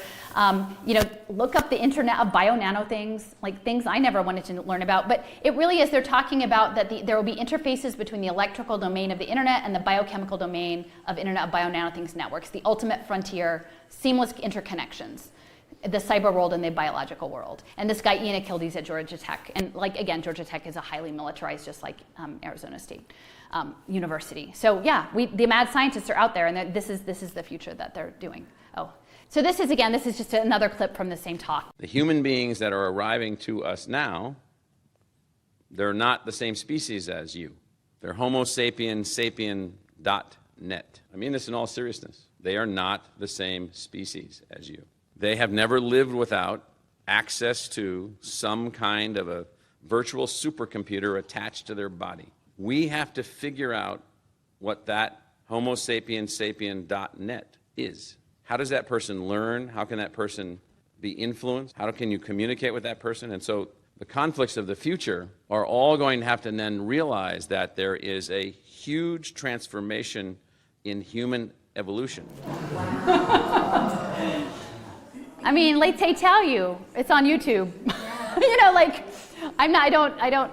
So they call this centaurs, the human interface. This is from a woman who was formerly at DARPA, now it's something called platypus. They're saying they want to combine like the pattern recognition of AI with the empathy of humans or whatever. And it's really interesting. So I'm in Philly. There's something mystical that is arising here. Like I don't think that I have a friend and he's developed a website called Silicon Icarus that's a compilation of a lot of writings. And I think it is like Icarus, this idea that they have these aspirations, the Silicon Valley, that they are going to soar to the sun and the things that it's going to melt. That wax is going to melt off, but we have to have the fortitude to get to that point. But there's sort of this mystical experience, and Philadelphia has this interesting history of both like Freemasonry and power and all sorts of things. And in the 1690s, these monks came from the old world, from Germany and Silesia. It was Jacob Zimmermann and Johannes Kelpius. And they were a millenarian cult. They thought it was the end of the world. And they said that they were supposed to go to Pennsylvania and wait for the woman in the wilderness. And so they brought 40 men, monks, and they built a school and an observatory. And they were astronomers and astrologers and mystics and alchemists. And they had one of the first hymnals in the New World they developed, and so again, vibrational things, and it didn't happen. But there's a space. It's probably really just a spring house, but they call it the Kelpius Cave in the park in the city, and the Rosicrucians have a monument to him outside of it. And they're like, he's the first Rosicrucian of North America, right? And so this monument on the side of it just has, it was put up in the 60s, I think. It's maybe 10 inches wide there. It says Nephili on the side in Greek. Now, I would not know Greek. Like my husband with me goes, oh, that's Greek. That says Nephili. I'm like, who came out and wrote that on that marker out there? Who did that, right? And so Nephili was the cloud nymph in the Greek mythology. So Ixion, I think, was like the first murderer in like the mythology, was lusting after Zeus's wife Hera. So he recreated Nephili, who was a cloud nymph, as a twin of her. And then she was raped, and then from that came the centaurs. And now they're saying, we don't call them cyborgs. Cyborgs isn't such a good word. We should call them centaurs, right? And then later, like there was some other like remarriage and other children after a famine, like the ram that became the golden fleece like saved them, but there was a crop famine too. So there are these elements of like clouds and violence and twinning and the centaur piece. Like there are these things. And so who, and at first I thought, is it chalk? Because it's very carefully done, but hand done, and it's paint. I've gone back again. It's still there. But the NIH has started an initiative to study the microbiome, and they specifically say they're calling it Nephili. Now, Penn is a center, and actually, you should look up Roz Ben's work. It's really interesting. He's a geomancy guy in Philadelphia, RASB_BEN, and he does a lot of historical research, sort of esoteric knowledge on Philadelphia. And like it's his premise, like that is told through the public art of Philadelphia, that Ben Franklin and Prometheus opened the gates of hell in Philadelphia. and Penn is Ben Franklin's university, so I'm like, I don't know. Penn started impact investing. Penn is doing this biotech CRISPR research. Penn is doing a lot. ENIAC, the first computer, like big mainframe, like there's a lot going on at Penn. Like let me tell you. So anyway, so I just sort of want to draw that connection, and I think that's sort of the last bit. Tomorrow when we come back, we'll talk a little bit about the game. And you know what, let's close with Michael Crow. Let's run this last one. We have 150 partnerships. We've built a learning platform that's unparalleled. We launched a program in August just to offer a few courses to some folks. On a global basis, we had 192 countries respond. Over 120,000 learners for the first couple courses that we put out. We had 12-year-olds in Peru complete college astronomy courses for credit. I don't know what that means. It means something. I had a meeting yesterday with Bill Gates in San Diego as a part of the ASU GSV Innovation Conference on Educational Technology that we had 3,600 people attend yesterday. And I was walking through with Mr. Gates the fourth realm that we're presently operating in, which is education through exploration through game-based learning. Or just imagine this at the end of the game, and we're building this game. At the end of the game, you don't take a single test. You don't take a single course. You don't have a single lecturer. And at the end of the game that you play, you'll be able to pass any college entrance exam, or what we call Cambridge A-level exams. Anyone that completes the game, boy, girl, doesn't make any difference. Any A-level exam in math, chemistry, physics, or biology. Period. What does that mean for learning? So I'll just close there. So just in closing, I don't have all of the economic answers. I do want to say I have grave concerns about blockchain as liberation. And last summer I had the gift of spending some time on Lakota land in South Dakota. And I saw for myself the gift economy, like people who on the books probably economically are the most disenfranchised of anyone, and the generosity that was given to me, and including some fabric with astronomy because they're the star people, and it was quite amazing. And so I want to just advance the gift economy a tiny bit today. So it's like a gifted gift. A friend, my whole Dandelion project, I wanted to create something that were like conversation starters that were outside of COVID, because I feel like right now we have to get out of their game, and they want us to keep talking about that. It's about all bigger things. And so I had these slogans that would say like Dandelion manifest, like manifesting, don't geofence me in, nature not nano, and the revolution will not be tokenized, meaning blockchain tokens. And so a lovely woman who lives on Lake Onondaga, and I'm going to go up and actually speak with, do a presentation with Andrew Kaufman and Tom Cowan in July. And so I'm staying with her, and she's an artist, so she made this artwork and designed this for me, and I put it on fabric. And so I'm just going to circulate. Ultimately, I wanted to sew in public and turn these into buttons. Like, I didn't just want to buy buttons. It didn't feel right. Like, it was actually, and so I can't give you anything more than the patch. But even if you just put it on a safety pin, like, it's a conversation starter. And I think the energetic point of this is that it's coming from a place that is, has light, has love and light. And I'm not saying that, but I think really energetically, Michael Bloomberg, he built his European headquarters. He's going to run the global prison planet for Bill Gates, by the way, like on the Mithric, the temple, the Rowan ruins of this Mithric temple. That didn't happen so we've got to do like the dandelion power. So thank you for your attention today. I look forward to continuing tomorrow.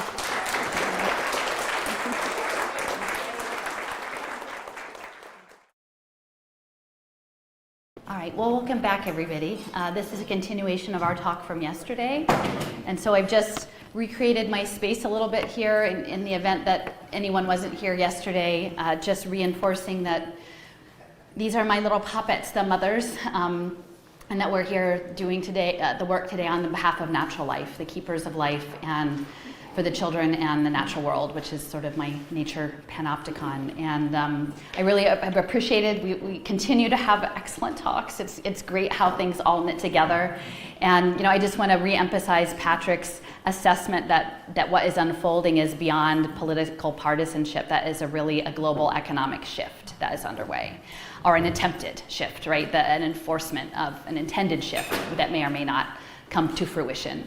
And so just as we imagine this new technocratic or socially engineered, industrial engineered order of inputs and outputs and energy credits, would be applied over the world and the humanity of the world, and people would lose their agency to this mechanical system. I just want to reinforce a lot of my context yesterday was in considering what happened with the conquering of this continent by European settlers. And in many ways, that too was an overlayment of a new economic order, a new order of faith and practice that then largely, tried to, excise the existing order. And so I think these dynamics of domination sort of run through our histories, and it's important to consider that. So I just want to start with this intention that I had said that my friend shared with me about the children, just that we're starting in the right place, that children's growth is guided by love, and that thirst for power and control have no jurisdiction here. Because I would say the reality is that most of us who are here in this room are pretty disposable to this system. They're probably not planning on trying to rope us in. We'll be jettisoned as soon as they find convenient. But what they really want are the children and the not yet born to have that normalization, right? To know that there's no difference than, sitting up and down at the ring of the tone, in that doctor's office. They want them to always think it's always been that you stand up when the tone happens. And so it's our position to be able to stop that. So just hitting on a couple of slides from yesterday just to reinforce, I feel like personally my worldview is that we're at this crossroads of natural life or a synthetic life that is digital and militarized, and looking at one's connection to sacred places and nature versus a military video game. And so gamification is the theme of the day today. This is from the Global Education Futures Forum, this era of gaming that you can see below. Games become everyday format of life. And so it's very important to understand that gamification and game theory are a central element of both role-playing defense and role-playing financial markets. Okay, so signals intelligence feed both of those things. And the gamification is part of that scenario planning process. And so by putting us in their game, it is putting us in a game that is not our own, and we lose our own agency. And so just to re-emphasize, yesterday I spoke about this new financial structure of human capital finance. It's also looking to financialize all of natural life. So my focus has been largely on managing people, but it's in relation to the environment, and that is where Agenda 21 and the Extinction Rebellion, the corporate capture of the environmental movement moves in, is that they want to manage us in relation to the world's resources. And so they say they will protect us from the world's resources because we might get sick from them. They'll protect the resources from us because we might hurt nature. And that is how they will keep us apart. And the World Bank's One Health and program is a part of that.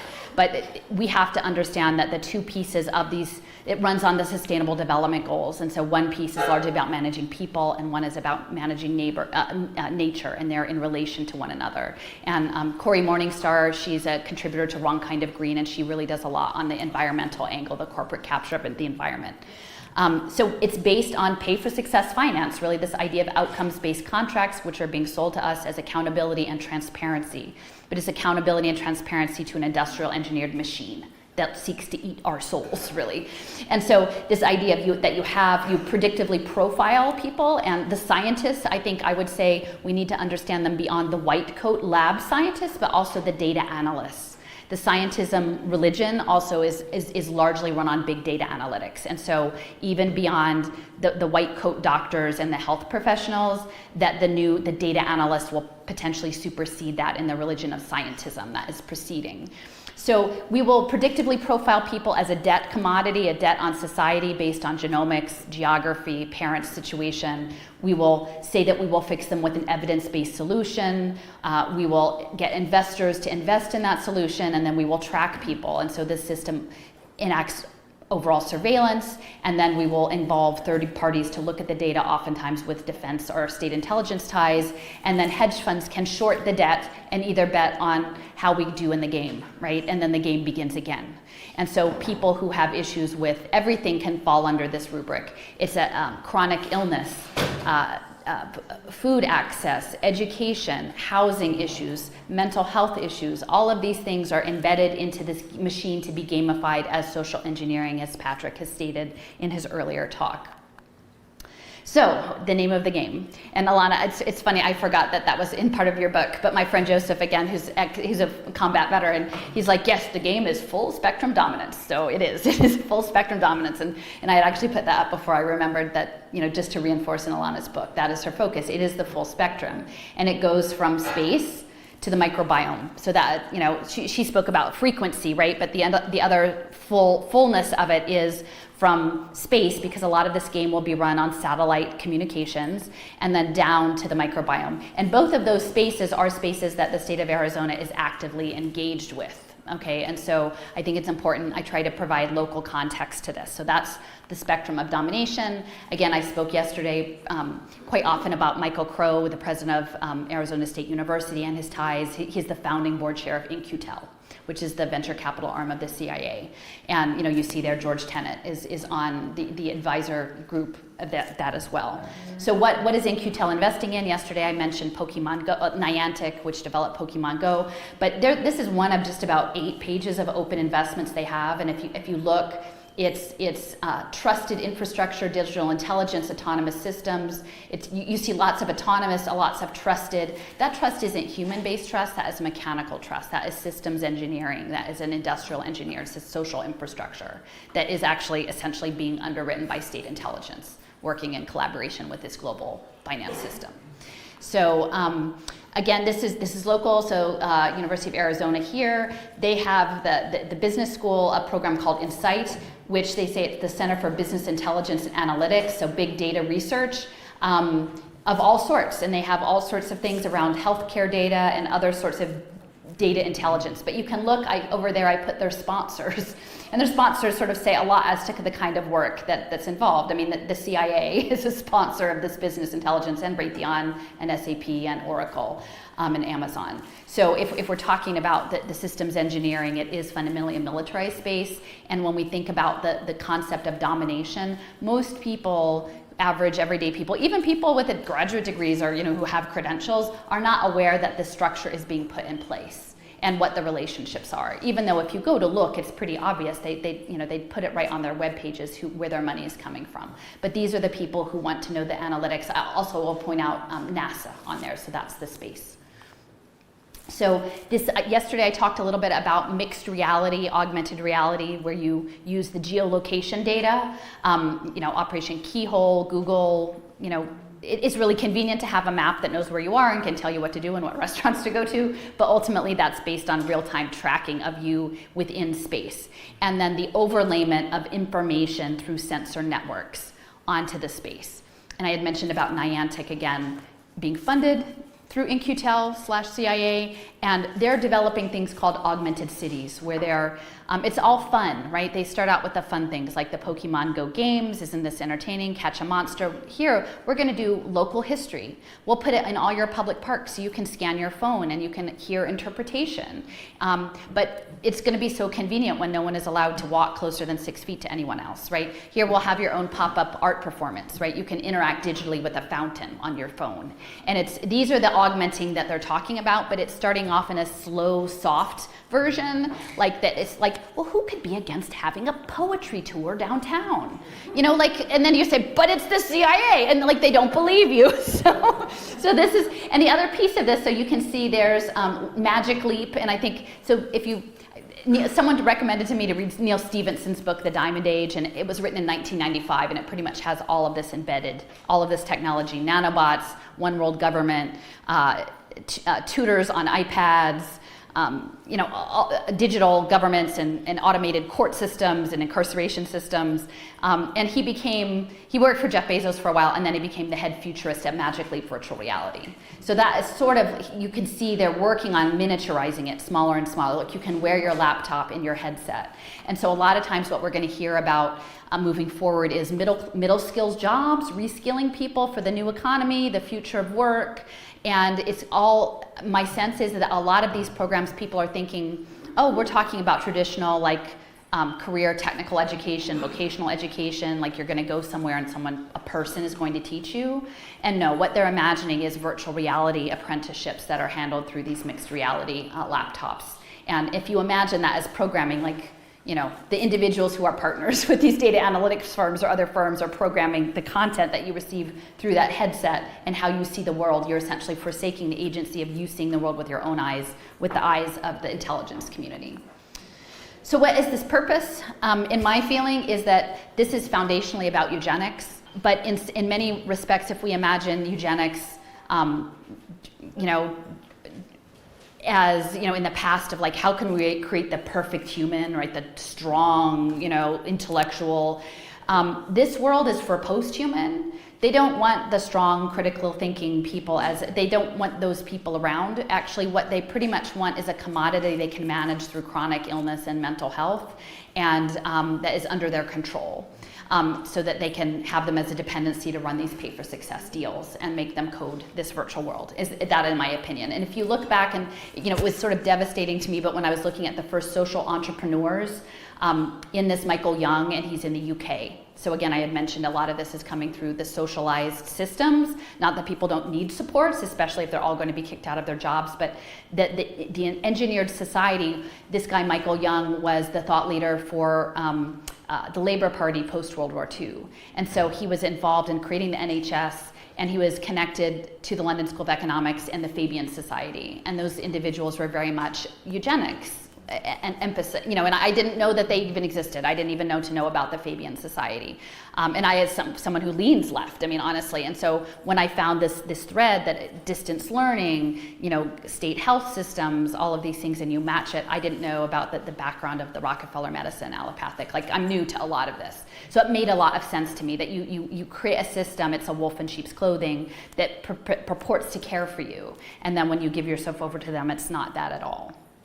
So I think I might have mentioned this yesterday about the Japan, I used a different slide, the Japan Science and Technology Agency. This is their Moonshot project. And again, we have to understand that as coming through both Nippon Telegraph and Telephone and SoftBank, which is the largest disruptive AI and robotics fund. They're channeling a lot of the Saudi sovereign wealth fund money.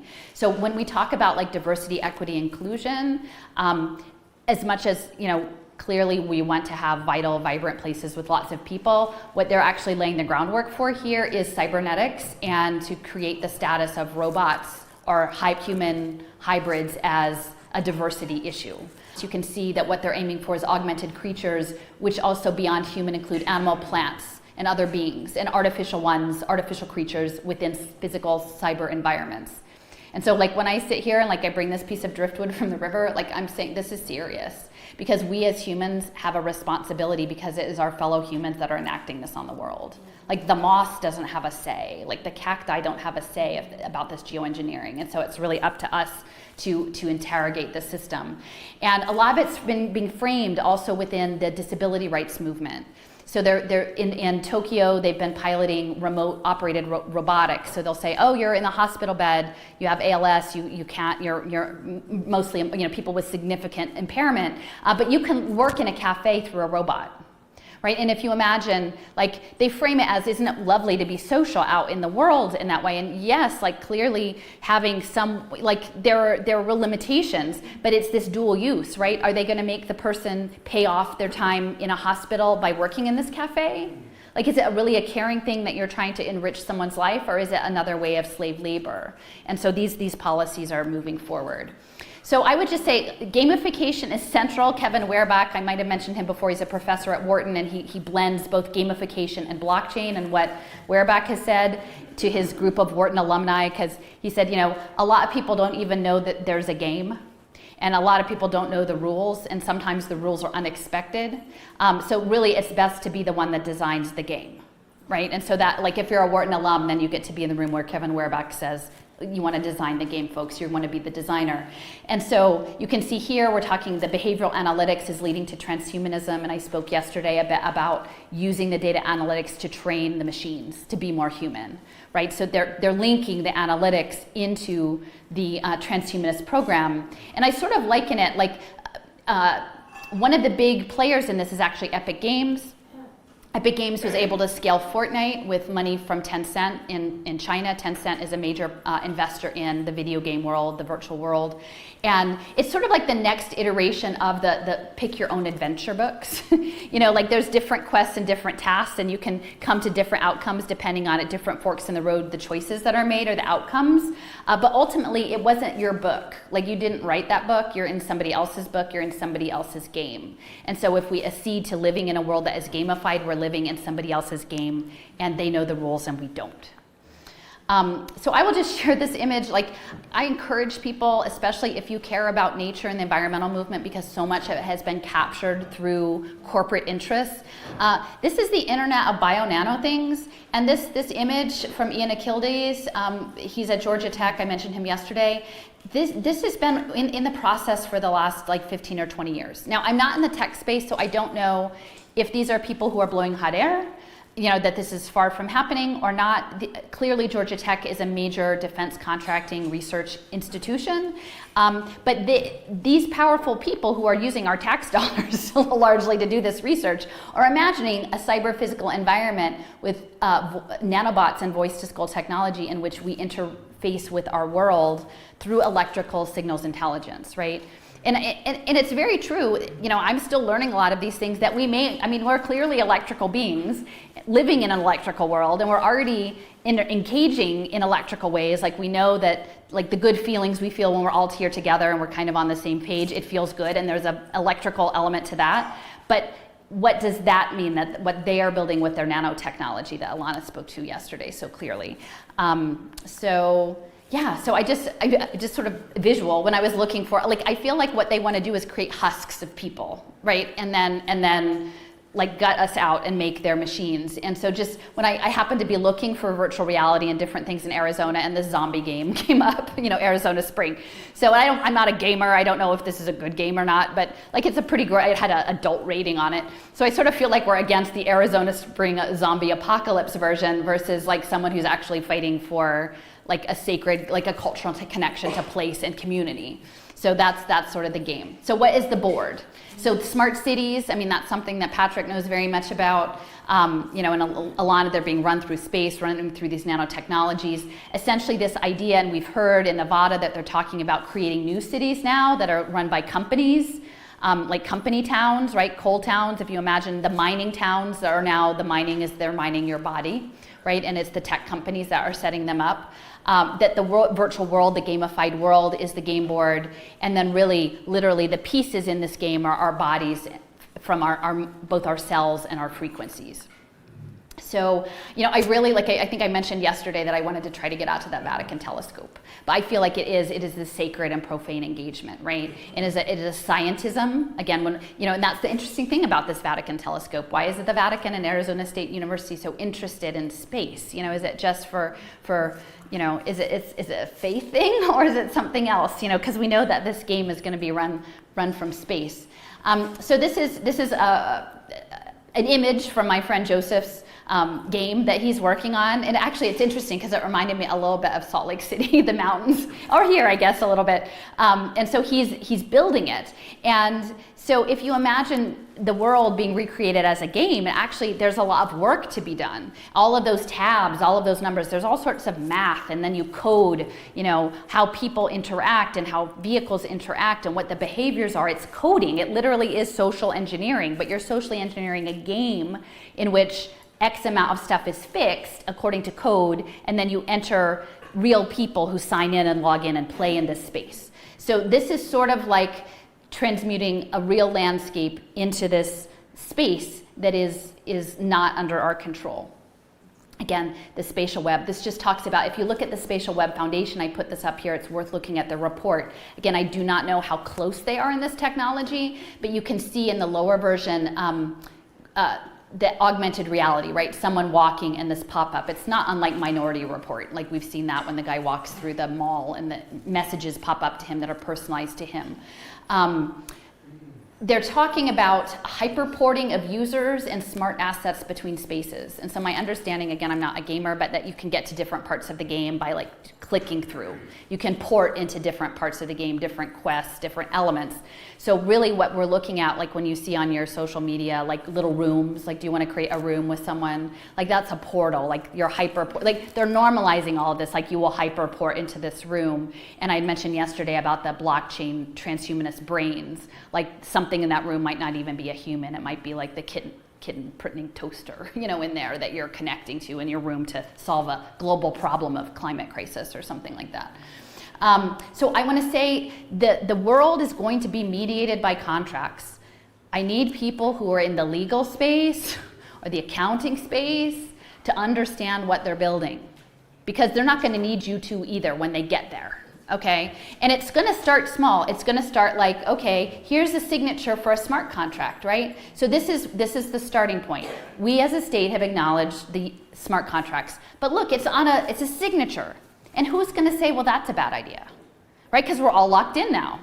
You can't go to the thing, like you have to sign something. Well, sure, we need a smart contract. Well, let's get those smart contracts on, quick, And it's interesting because when I went to Salt Lake City, one of the major anchor tenants in Silicon Slopes is Adobe.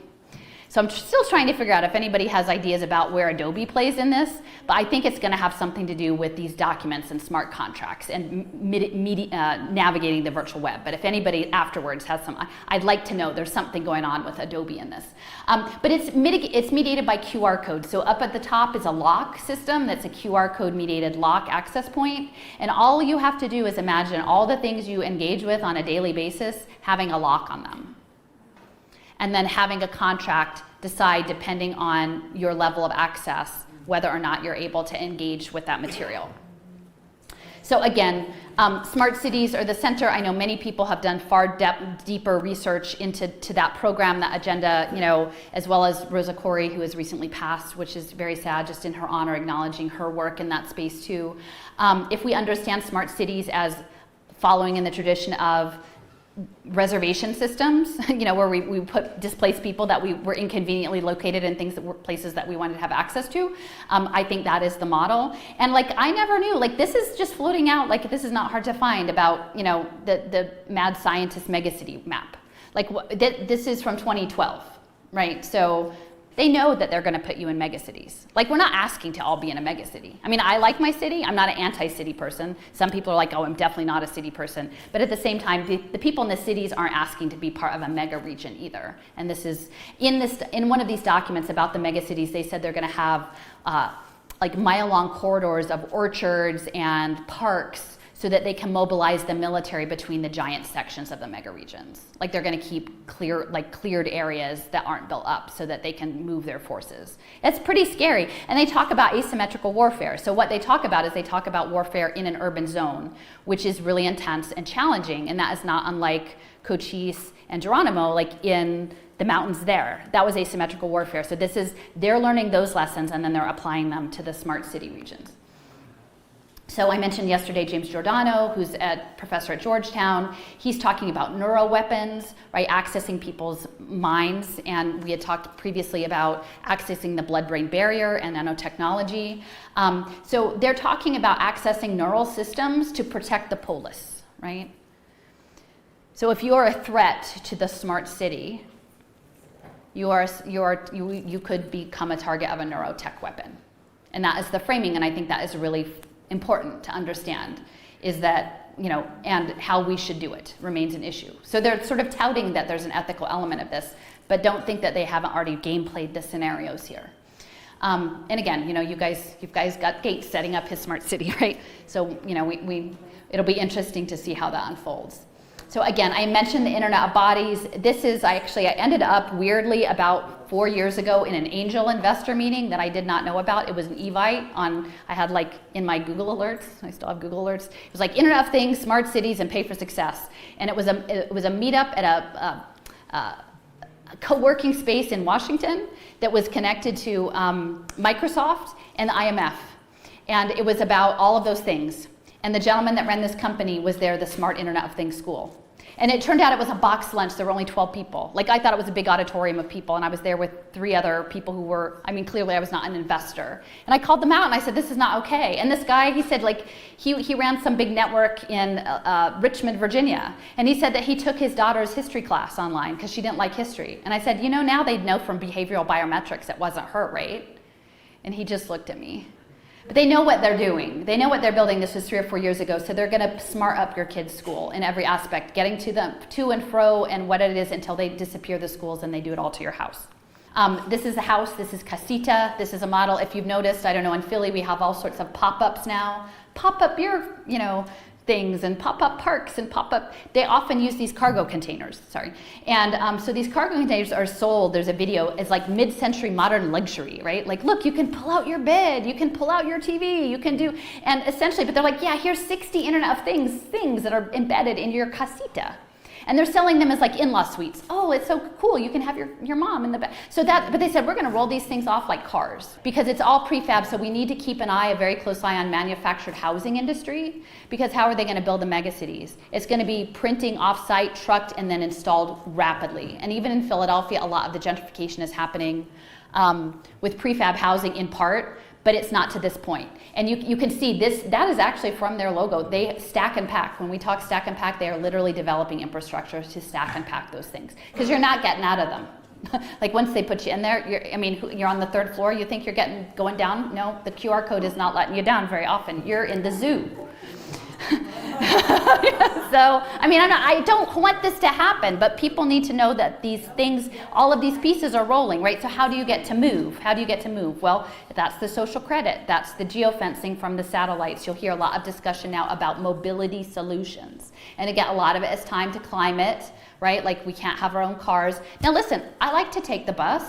I like to ride my bike. I like to do these things, right? Do I want to have my mobility solution limited because Uber took over the public transit system, and now if I don't have a medically compliant QR code, I'm not going to be able to access any of their solutions? No, I don't want that.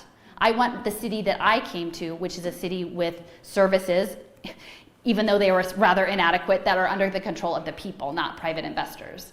So the MyPass project is really important to know about. I wrote about this last April, and I'm really hoping that the medical, freedom, the health choice community understands the breadth. So the medical passporting system, the biometric system, is meant for this much larger program to track you as a player in the smart city. That is the reason when people say, why is this happening? Yes, it is about health, because ultimately the cell therapies are towards this transhumanist program and they want to control you inside and out, but they need you on blockchain, or if not blockchain, some sort of interoperable database tracking system for the predictive analytics, and they're going to get you there. So Robert Woods Johnson Foundation teamed up with Bloomberg in Austin to put unhoused people on blockchain. Now, ostensibly, it was to put their healthcare records on there, and it did not involve a sensor necessarily. It was a laminated QR code that tied to their biometrics and their health data. Okay, so they call it MyPass. MyPass. Like, it should be very clear, and I will say a lot of the conversations around IBM and the Excelsior Pass have focused a lot on the Hollerith cards, which are important, but the piece that doesn't get surfaced nearly as often is that IBM technology was used to enforce the apartheid system in South Africa. And in many respects, that's the more apt program at the moment, is the PASS system and IBM's connection to the mobility, right? Depending on who you are is how you're connected. So the EU is doing the digital vaccines. The IDEMIA, if you've flown anywhere lately, you'll notice the kiosk was probably an IDEMIA kiosk. That's a French company. I think it's probably tied to the Rothschilds through France. They're developing augmented identity and digital driver's licenses, so that is coming. The piece at the top is from a blockchain poverty management protocol called Alice SI, and they talk about developing the self-sovereign identity management systems, which allows social organizations to track people. Okay, so we have to understand that the nonprofit institutions, as well as the government support systems, it's all being weaponized. It's all being weaponized. And this will be, the other piece of this, and I will go into this later, is that faith communities are often providers of social services. And so they are being drawn into this too. And they are gonna have to make a really clear choice about serving people and expanding their mission, whether it's on blockchain or not, and whether they're allowing dispossessed people to be bet upon as commodities. And my position is I don't think people of true faith would think that that is an appropriate way to treat a fellow human being as a commodity for investment, but people are going to have to get really clear about that pretty soon. So can we play this one? So this is an augmented reality clip. I think it's 1.5 minutes.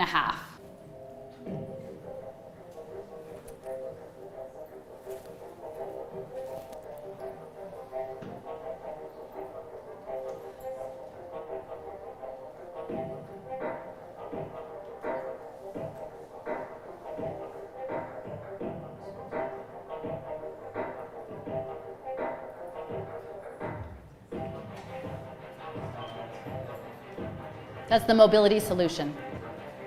That's the key.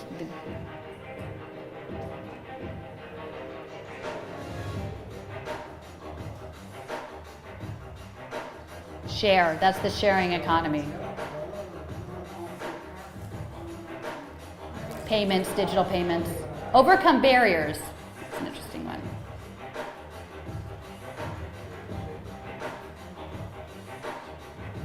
So she's playing with that fountain. That's the augmented cities.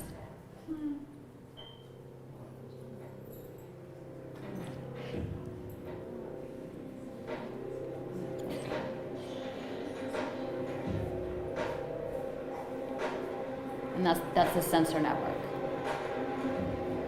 We know what that is. One ring to rule them all, folks. So yeah, so there we go. So they're telling you what's coming. Yeah. So again, I'm not a tech person. I do not have a good sense of how close this all is, or whether these are ads, that they're very close. Like I know that they have pilot programs where they have people as commodities on blockchain, how scalable it is. But they're not keeping it hidden what, sorry. Oh, okay.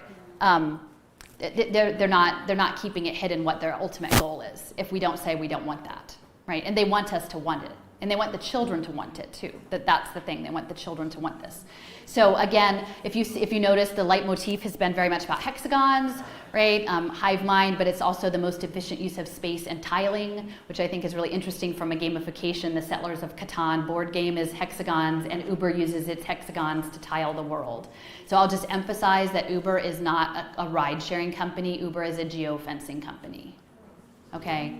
That's what these companies are. They're not ride sharing. They're about not letting you on if you're not compliant. It's a geofencing company. Their mobility solutions will take over public transit systems. They will not let you have your own car, and then that's how it's going to go. So again, leveraging data to predict behavior. I just mentioned about the space. They're going to control this stuff from space. There was a Harvard Business Review article early last April that said that they suggested using macro eyes technology, which I believe is an Israeli company, to use satellite imagery to predict routine immunization from space, African children. This was framed as an equity issue. Okay, so they're already using satellites to track children from space as an equity issue. Right, so that's Harvard Business Review, guys. I mean, I'm not making, this is not a crappy source. This is like they're telling you what they're doing. So again, you guys have the ride sharing, and I would highly recommend, if you're looking for a sci-fi book, there's a book called Rainbow's End by Werner Vinge. He's a professor emeritus of UC San Diego, math and computing. He was the one who postulated the singularity. He's written a lot of science fiction books. Rainbow's End talks about a near future dystopia of augmented reality, where everyone wears and the world everybody sees differs depending on how they program it. And people aren't allowed to have their own cars. All the cars are autonomous, and you have to be able to be allowed to get in them. I will say, I know there's a lot of back and forth about the US, China policies. I will just want to re-emphasize that a lot of the credit scoring apparatus originated in the United States. And Strive Together has this social emotional learning task force, and I'm trying to remember, Rosenberger, his last name is. I think it's Larry Rosenberger. He's on the social emotional learning task force for Strive Together, and he was the head of the FICO scoring system for 30 years and is now into every behavioral analytics company on every board, right? So if it's one thing to point fingers at China, and certainly they have a situation that allows them to pilot things in ways that are much more seamless. But like, we also have to kind of, don't throw rocks if you live in a glass house, guys. We started a lot of this, and a lot of it's running through the IEEE, International Electrical Engineers and Engineering Association. They're doing a lot of pilots in China. So they were actually already tracking social credit scoring behavior with people on parole. So imagine you get a workforce pathway, you get a remediation pathway, you're put on it, and then they know by where you check in with your QR code or where you've checked in with on digital tablets, where if you're compliant to that program. They also, in China, they had a QR code mobility solution bike, where if you didn't put your bike back in the proper place because people are dropping those scooters and bikes everywhere and littering the sidewalks, like, they dock you points on your credit score. So these Internet of Things systems are already happening in small ways. And then we've got the Advanced Mobility Collective, and this is out of, I think, NC State. And they're talking about the packages and all of these things being delivered, the 5G technology and the Internet of Things, and how amazing it's going to be. But no one really understands, like, we need to have like a really heart-to-heart conversation with ourselves about like drone warfare, people. Because at this point, like, the chickens come back to roost a little bit on that, right? Like, we never really thought about drones being used against us. But it's not all just packages and medicine that they're delivering. They're also collecting all sorts of data and intelligence with that. So this is kind of a thing. I will credit Sophia Smallstrom on this, because she was the one who introduced me to the idea of piezoelectric human energy harvest. But this goes very much to what Patrick was saying about within the technocracy element, that there's an input-output and a balanced ledger system, which again, blockchain, right? Is that what they're going to use for it? So they're already talking about, this was in 2013, I think, parasitic power harvesting in shoes. And if you don't think like all the high-end shoe manufacturers are into piezoelectric, they're talking about sensors in pavement. Every single little tap you make, they want to harvest all of that, because how are they going to run their virtual universe? They need every scrap of energy they can get to build it and keep it going. The first social impact bond for health has started now out of Sweden. It is done in conjunction with Social Finance Israel. They are connected to an entity that's doing pilots with smart shirts and smart technology, nanotechnology wearables with Stanford. Like, they've got new factories in Portugal. Like, this is a global thing. Like, for any of us to sort of still be also, like, when we say, let's not think about it in partisan terms, like, I think there's one thing to say that we need to celebrate our local communities and our identities, but it needs to be in solidarity with everyone else, because nobody's an island. You can't stop the Internet of Bodies, because it's run from space at this point. So we need to have solidarity with that. But they're developing the tech now. And this someone shared with me this week, which is just devastating. And this was in the Netherlands in 2018. They're harvesting human body heat to run blockchain. And you can see it says speculative capital with Bitcoin next to it. So they had a vest, and there would be this sensor vest. And like, people like, I mean, imagine that out here, right? Like, if you get sweaty and like they harvest your sweat to power the blockchain. But like, these are the things. And like, on the one hand, you're like, well, that doesn't seem scalable. And I don't know. I'm not saying I'm the expert in this, but what I'm saying is I'm up for asking the ethical questions. Picture a warehouse of dispossessed, unhoused people with their blockchain laminate card being tucked in at night and plugged into the blockchain. Like, it really is the Matrix. It's not that far off of the Matrix. And if we are not willing to have the integrity across the political scenario, because I don't think any of us humans who stand for life would accept that that is a future we want for anyone, right? So heads up, that's coming. The other thing is like piezoelectricity in the pineal gland, which is something I need to know more about. And any of you medical people, like, I know about calcification, but when I'm seeing things like using like transducers and piezoelectricity in your brain, and I know about these brainwave headbands, I'm like, what is going on with that? Like, are they actually not only going to be your blinking, like they want to put nanowires on your eyelids and your throat, so when you swallow, you're creating energy and they're capturing it to power ostensibly your wearable device. But and who knows how much energy that's going to create? But what if your thoughts? Would they harvest the energy of your thoughts? And we have BrainCo. BrainCo's already developed these. These are being framed as like biofeedback devices, again, which a lot of people in alternative health systems like biofeedback. So this seems like a nice thing, unless it's a parasite on your brain. And I would say a lot of the selling of this is around social justice issues, where they're triggering, and this is directly through the United Nations, they have virtual reality initiatives around issues of refugees. I mean, serious issues. I am not in no way diminishing the nature of the issue, but they are creating essentially mental propaganda to like create crisis feelings in people's minds. In this thing, it's someone, I think they're standing in a food line and he has a heart attack. And then it's like you're supposed to role play what you do with the guy on the sidewalk with a heart attack. And you can see the guy in the virtual reality headset, it's like he's watching it. And so the measurable behavior change that is part of the game is part of all of this. So that's really predatory. I mean, that's incredibly, especially once we understand, you know, USC, Institute of Creative Technologies, is Hollywood plus the Army Research Lab. So who's running the game? A lot of these folks you know, military, state intelligence, World Economic Forum, United Nations, hedge funds, media, tech, pharma, faith communities. And I always say, like, in the bigger scheme of things, because I feel it's unifying, is the predator energy. And that's something John Trudell, who is a leader in the American Indian movement, he always spoke of the predator energy that seeks to mine the being part of human. And I think at the baseline, it is this, whatever you want to call that, whether you want to give it something that's related to your faith practice or whatever, but there is something out there that is anti-life. Who's doing this? So, I would bump into these things early on and not really know it was bad and not really understand what was going on. So our school superintendent, William Haidt, was sitting as an education advisor on the board of Ridge Lane LP Limited Partners, the venture development at the apex of the public and private sector. So just like this is bipartisan, it runs on public-private partnerships. It is a P3, it is a fascist structure. It's a corporate governance structure. And so what they're into, they're the deal makers for these pay for success projects. And they're into real estate, IT, sustainability,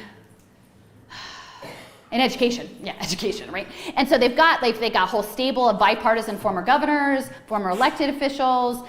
They've got all sorts of army generals, and they've got, think tank people, and they got a ton of people, I think, from KPMG or Deloitte. Like these guys, they got everybody on there. Ridge is Tom Ridge, our former governor and the first head of Homeland Security, and his sidekick, R. Brad Lane, is doing some sort of like neurocognitive fellowship at Stanford, right? Go figure. I don't know what he's doing over there, but it's probably not good.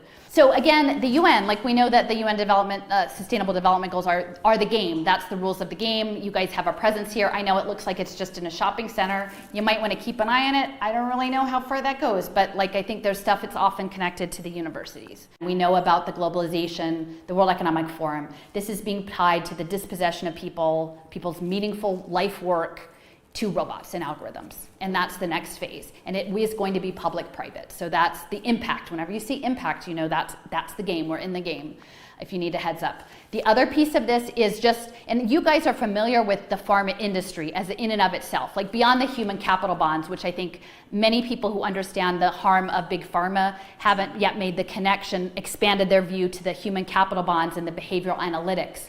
But if you understand that big pharma is now moving into digital therapeutics, which is prescription gaming, and also the biotech. So when I went to Salt Lake City in January and I said, hey, like Utah, you guys have 1,000 biotech companies in your state. How are they gonna grow? Like literally, because like every state wants to be economically viable, right? You've got 1,000 of these, that's a lot. How do they grow? So they are either going to grow because you have ever more people sick, or you can compel people who are not sick to use your product. Because that's their product, is a product around the body. It's this human plus, right? So, I mean, if Salt Lake City had 1,000, I mean, Arizona Bioscience has 2,100. So you guys are really deep into the biotech, and that's the question. If you're building a global, do you want to build it on something that's going to keep you compromised? So again, the game is collective impact, the maze. It's about, again, beyond managing your health, managing your skills, right? And I think the skills, as I mentioned with the virtual reality, is about giving you a task and having you go through the motions, knowing you're probably never going to get to do that job. They're going to say, we've got all the future of work, we've got all these jobs, you have to reskill everyone. No, because those jobs, they're not going to let you have those jobs. Like by the time you get done, they'll say, oh, guess what, that skill is out of date. Could you do a new skill? And so, meanwhile, they're gonna harvest your essence, like your soul, how you move, your biometrics to feed the robots. And this has been set up for a really long time. So this goes back to Mark Tucker. Anybody in the education space knows, he's the one who wrote the Dear Hillary letter. And I have to say, as someone on the left, like I do have to strongly appreciate the conservatives who have been calling this out for years, because you were right, you were very right? He's a very bad guy, right? I mean, I will admit, I did not want to, but it's hard because we're meant to be in each other's boxes and not know. And so I can't look at that, that's American Eagle. No, you can, you have to read the letter, it's in the congressional record, and it tells you exactly what they're doing now, which is an apprenticeship program. But what they're not saying is the apprenticeship program was to put you in a haptic suit and train the robots. So this is being done with the Chamber of Commerce, and that's where I have a bit of a back and forth with folks. Yeah, it's the UN, but it's also IBM, and it's also Exxon, and it's also Raytheon. It is a global corporate structure that wants to remake life in a way that they can play God and control. So again, I mentioned the Federal Reserve is part of the pathways of moving. The United Way is a central part of this collective impact. Whenever you see collective impact, they are running the Alice Project. They have captured all of the media. I mean, I think we're all living through knowing what media capture looks like. But even before that, solutions journalism came out of the New York Times op-ed. It's funded by all the same people funding what we're living through right now in terms of the silencing and deplatforming, all these major foundations. And they're going to sell us on poverty management, which is not to say that poverty isn't a huge issue, and it's going to be a bigger issue. But the way in which they want it managed is going to be very harmful. And a lot of that is tied to the Knight Foundation, and again, that's out of ASU, that's underwritten by them. And they're working in Tucson, again, on immigration issues that people care about. These are all issues we should care about, but we should care about them in a way that doesn't put people into a technocratic video game. So I've mentioned this before. Who does the social services? Oftentimes it's faith communities, all kinds, right? And then often faith communities that are in positions of having large endowments, they want to be the good people, right? They want to invest their money in things that are good. And they're gonna say, you should invest in these pre-K bonds. They're really good. They take care of kids. And what I'm showing up, I went to the Unitarians in Philadelphia and they have the Black Lives Matter banner. And I said, but you need to ask, when you invest your endowment, if you're investing in things like pre-K social impact bonds, does it come with a surveillance play table? You have to peel it back a little more, because you can't just do the feel-good thing. Oh, I'm doing the green thing or the kid thing. No, because if it's run on data, if it's a collective impact project, I went to one of these forums with Total Impact, and all of these suits, people going in to plan all of this out. It was on May 1st in 2018, and but me, myself, my little, and I'm like, what are you doing? And I told this guy, I said, they're not things to be impacted. The poor are not things that you can impact. They're not your things. They're not things. And it's he never thought about it. He never thought about it that way.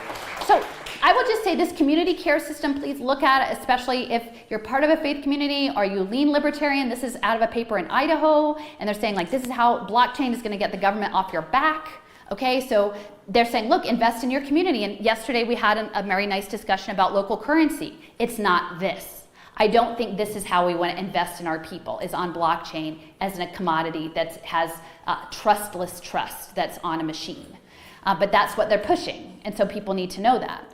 This is from the Alice platform. This is a blockchain platform in the United Kingdom. It was actually funded by Nominet Trust. And Nominet Trust was the entity that was spun off from the entities that gave all the IP addresses. It was the corporate foundation. So you imagine the Internet of Things, the Internet of Bio-Nano Things. The people who are signing the addresses are going to have lots of power and money. So they're setting up, this is how you invest in poor people on blockchain. And it's both children, housing, mental health, and global and humanitarian aid, because many of these programs are tested in the global aid space first. Syrian refugees in particular. So you can see on this LSI paper that they're talking about a secondary exchange market with trading contracts to provide liquid investments. Okay, that's the securitization of poor people. Okay, because they can't just wait to see if they fixed you or not. They need to trade it later. But the trading and the value of that trade is going to depend on you as a character in the game, and what your real-time value and your social credit score is based on the geofencing and the satellite positioning and whether you're complying or not. So yeah, again, just to reemphasize, anything that is an investable commodity, once it's securitized, can also be shorted. Okay, and I mentioned yesterday the income sharing agreements that are tied to the New Jersey Career Impact Bonds with social finance. That platform they're going to use probably to securitize that debt was set up by Edley and is set up by Christopher Riccardi. And I mean, Wall Street Journal says it straight up. The grandfather of CDOs trying to do for higher education what he did for mortgages.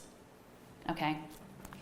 So it's also the Vatican. We know that they had a big conference recently. They have 3 social impact conferences, 2014, 2016, 2018. They've been working on it a long time. One of these, social finance is embedded, Omidyar Network is embedded, and Sister Helen Alford is an economist, and in one of the talks she says, it's gonna be really great. The Catholic Church is gonna be on the leading edge of innovation, and we're gonna be the conscience of big business, and it's gonna be just like 15th century Florence with the bishops in charge of the big book of moral economic decision making.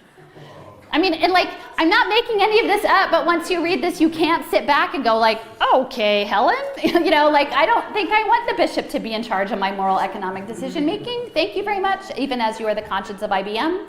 No, thank you, no, thank you. And in our city, actually, Sister Mary Skillian with Project Home, they're doing a lot in affordable housing. So they've taken away city-owned public housing, they've turned it to privatized vouchers, which will likely soon be Blackstone, the largest realty provider, and that it's run through the Catholic Church, this housing access, right? So imagine that you're being put on a housing pathway or self-improvement pathway, and you're put into a faith-based community that doesn't match your faith. It could happen, right? And the head of our Federal Reserve is a former Wharton professor, Philadelphia Fed, who was on the board of Catholic Relief Services. So this stuff is all knit together. So again, inclusive capitalism, compliments of the Vatican. They just really like to be more inclusive, right? I mean, the problem was inclusive. Some people didn't actually want to be included in the plan, right? And then they didn't actually have the choice. So they had this big conference. Recently, the Unite to Prevent, that's the Vatican, so they're gearing up for their program. Again, it's the biosecurity state. It's going, the new wilderness, the new manifest destiny empire is your cells, So that's Ronald Cohen. Everybody should know Ronald Cohen. I have some articles about him. Raul Diego did a really nice piece at Silicon Icarus about that. But he's a key player that nobody knows about.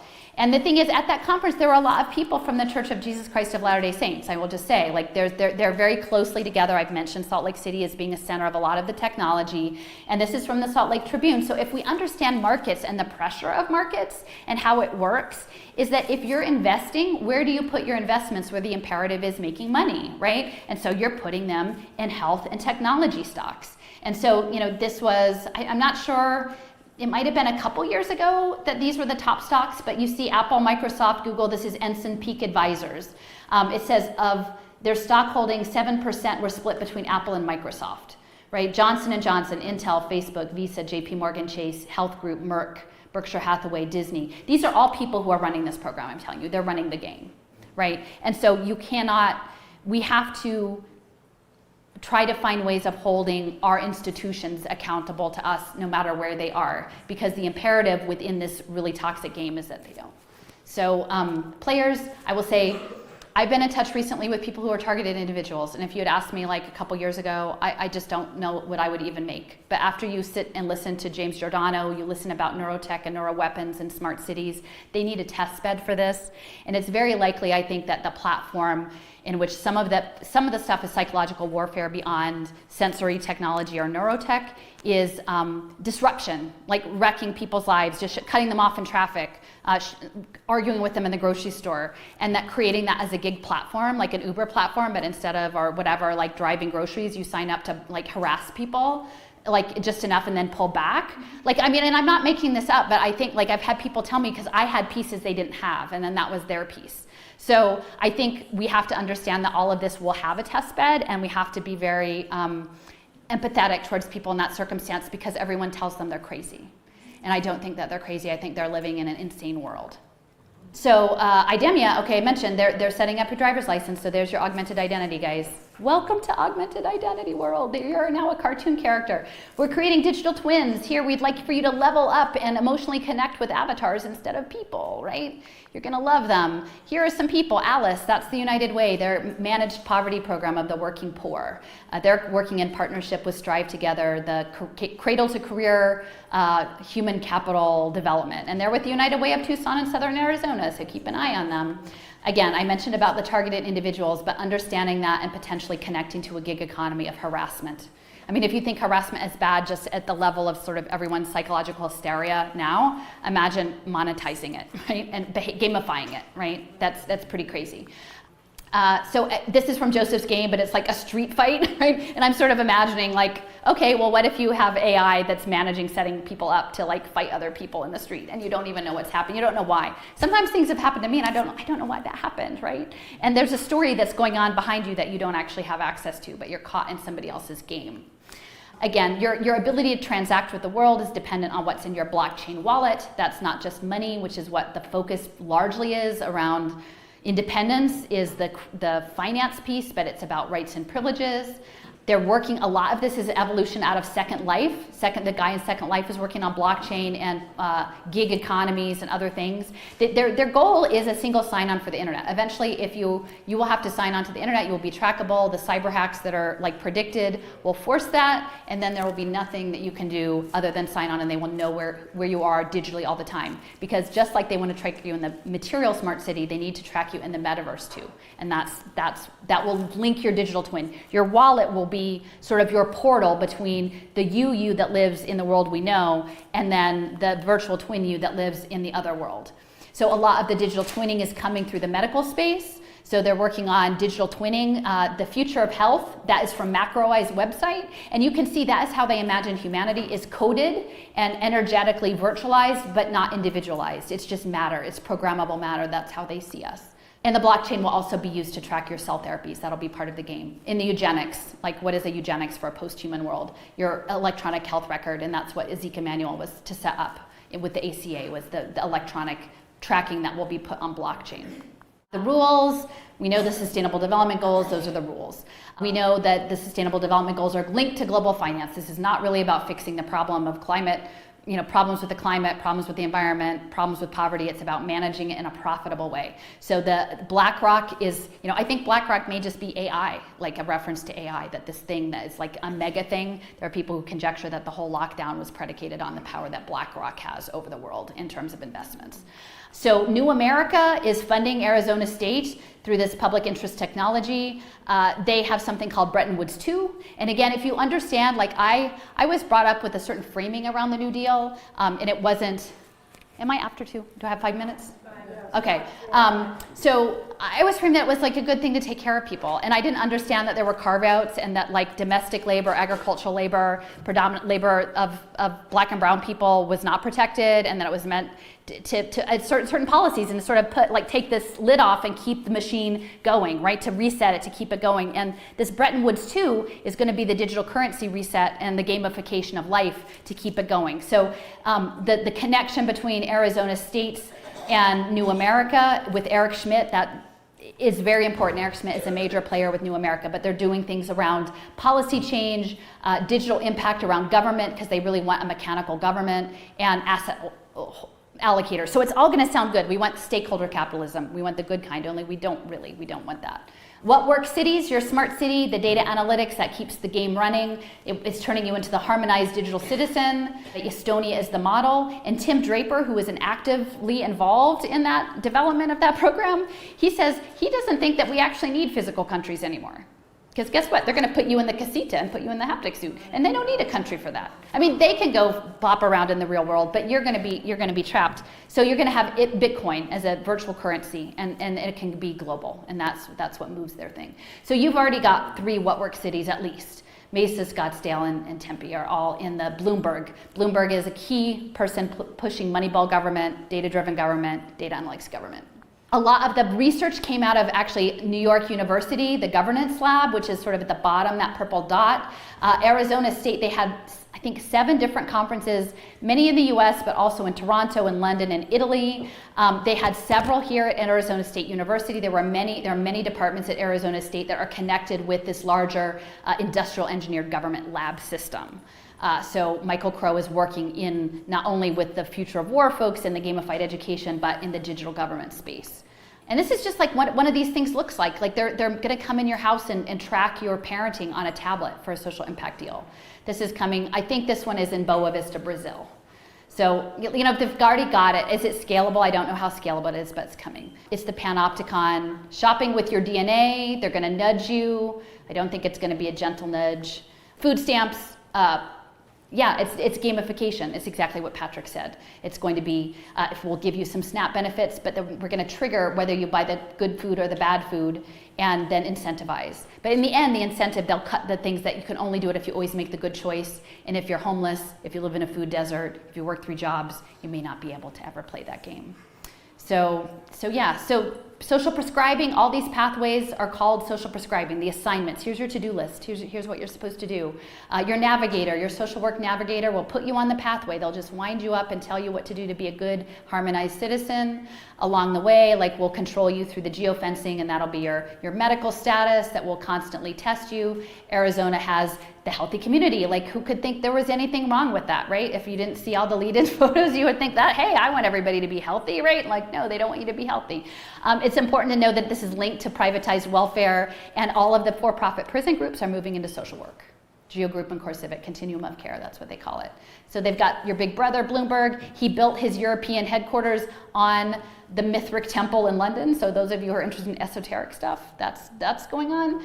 It's the gamification here at Arizona State. They're gamifying it all. Thrive is one of these pathway programs, and that was developed at Arizona State in the gaming program. And if you hear about UBI, that's going to be programmed money. They're going to tell you how to spend it, what you have to do with it. This is a real program, Hustle Score. They're putting poor people online and saying they have to upload their data, show if they're hustling enough, right?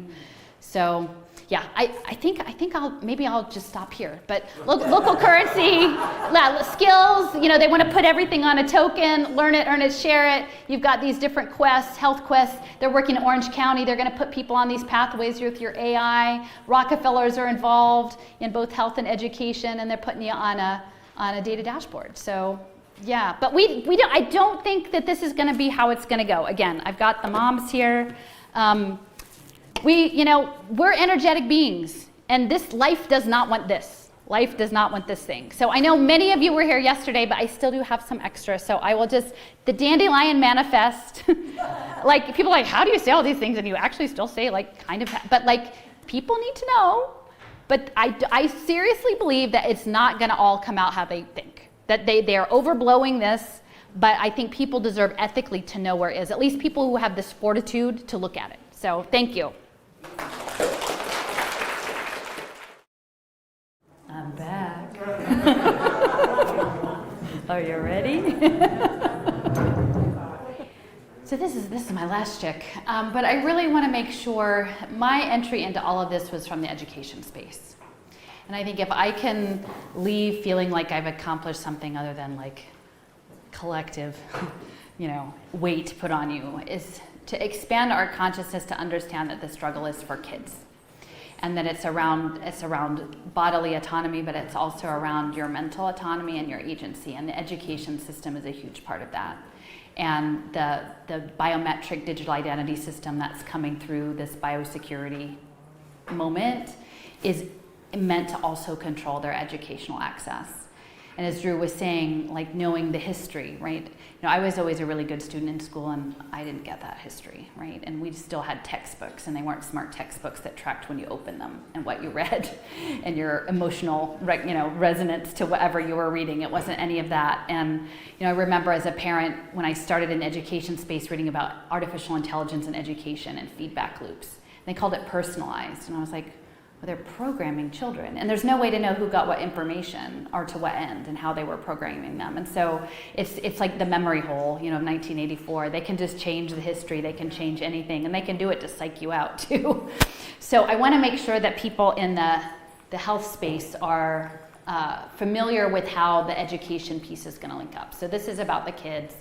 Again, it's the cultural erasure, and that hinges on what Drew was saying, that people losing languages, people losing cultures, people not knowing their identities. And a key part of this, and I know even especially on the conservative end, family is really important, people's families and protecting families, and the ways in which social services have been weaponized. Philadelphia, we have very high levels of family separation for reasons not of actual abuse of children, but for a lot of other reasons that are not good.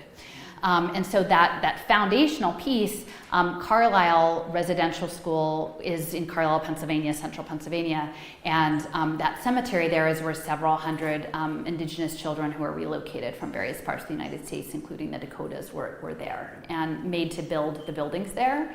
And then many of them never left, and they were buried there, and they're along the side of the highway. So I took my family there a number of years ago, and it's actually on the grounds of the Army War College. So when I keep saying the asymmetrical warfare stuff isn't over, it's not over the day we pulled in. Yeah, you have to get a security clearance to go on. The hospital where the kids, probably a lot of them died, is now a boutique hotel. And their LED sign that day was about Custer. Okay? So this history isn't history. The past isn't past. We're living it. It's resonating forward. And so when I keep saying that there's this collective trauma that needs to be addressed and start to heal, I'm not saying it just in the woke way, but in a very realistic, energetic way, that this is our history, and if we're taking care of the kids, it's built on this. So when we hear that Jeff Bezos is interested in funding Montessori pre-K, okay, just understand that that's the Internet of Things preschool where they're putting sensors in the kids' shoes. Okay, that's what's coming up.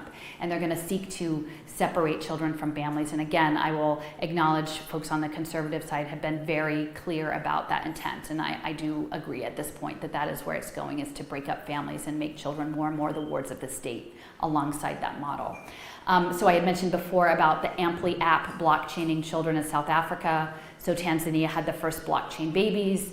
The pre-K app in South Africa was underwritten by UNICEF. So this is part of the hijacking of the children. And again, this is just recent, in British Columbia, these hundreds of children, right? And so if we understand these digital identity systems tracking ACEs scores, adverse childhood experiences, metadata, and understanding that data is often controlled by entities that disempower children and hold that power over them, the idea of grooming children for reprehensible things, or even through, Operation Monarch type mind control systems, they can find the vulnerable people. They've known how to do that for a long time, and with this level of data collection, it's going to become even more intense. So what I realized on that Global Education Futures Map and Knowledge Works, which is out of Cincinnati, my first talk I gave in 2017, I put this up, and this was the future of school. And I'm saying this because I know there are a lot of folks coming from, at the time I was supporting public schools, neighborhood schools, trying to preserve it as a sense of an accountable public space of community. And I have a more nuanced understanding of the structure of compulsory public education now than I did when I first started, okay? But a lot of people are framing it, especially with the mandates and the poor learning conditions of children who are going back to school, that it's very oppressive, the conditions. And the goal was actually, I came across a report a number of years ago where they said they want parents to be afraid to send their children to school. And I thought at the time, because they had closed a bunch of our schools and children were having to cross through dangerous neighborhoods, they meant physically being shot or part of gang violence. But I think this idea of having parents afraid of sending their children to school was their goal.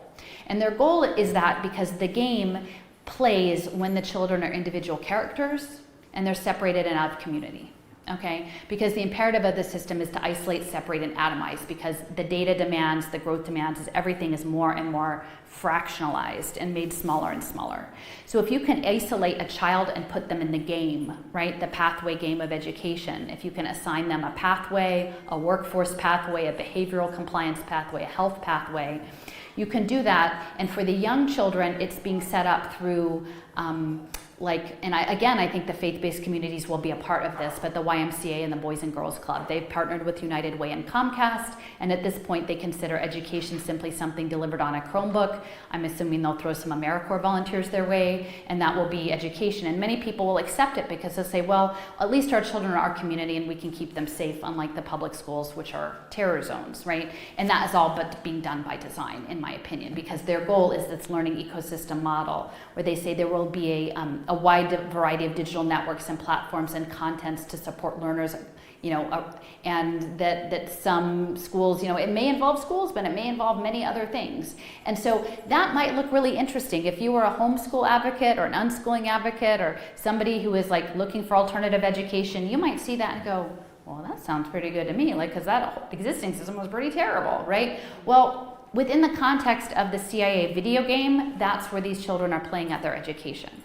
Okay, and that's what I'm saying. It's constructed pathways that are not going to be to their choice, and is going to be essentially child labor creating digital value for companies and the surveillance state and pay for success deals, right? So, and this will be connected to digital vouchers, education vouchers. I expect within the health community there will be your health savings accounts will be digitized, and there will be they will make you feel like you have a choice. They will frame it as a choice option, but we are all continuing to play in their game, and it's a game that's where the rules are not to our advantage.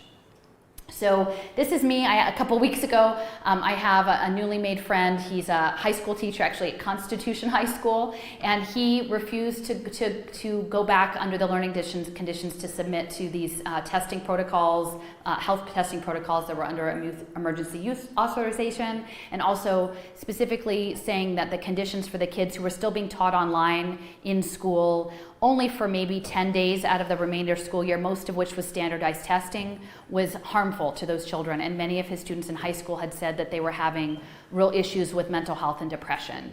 And on his conscience, he couldn't go back.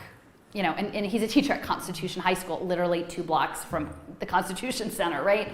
And so they put him off on unpaid leave, and he's struggling through like disciplinary action right now. And we had with very little support. So we went out on the median outside the school district, and we've been just holding up signs and saying, like, we support human-based education, we support non-data-driven education, like we support Neil in this work.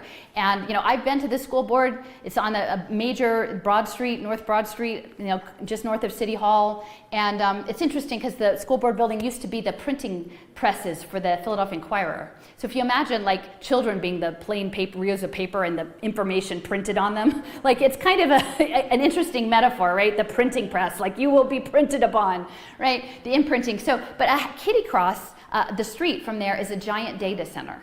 Okay, so this is me standing in front of the window of the data center that says your journey to the cloud begins here. And further down the block, there was another window papered over with esports that were targeting women and people of color. Okay, so they want them to be heroes in the game. That is how this game is set up. And we were saying, unplug the kids. A number of years ago too, before I really understood transhumanism or where all of this was going, I just thought these people were really deluded. Carnegie Mellon had developed an online peer-based learning, because they say children learn better with peers, so we will put cartoon peers on a television and have them interact that way for their education. Now clearly at this point, now I know they're getting the data harvest to feed the robots, to train the robots to be more human-like, but I couldn't understand why you would even have that thing. Like why, and it was framed as equity, UC culturally diverse, and probably also STEM. They were probably teaching them STEM stuff. So this is coming out of Carnegie Mellon, which does incredible amounts of defense contracting. But again, this is from, you can't quite see it, but this is Joseph's game again. These characters are armatures, and these arms are sticking out, and they just have to hang there until they get enough data to be programmed to what to do, right? So it's like, on the one hand, the things are programming the children, and on the other hand, the children are programming the things.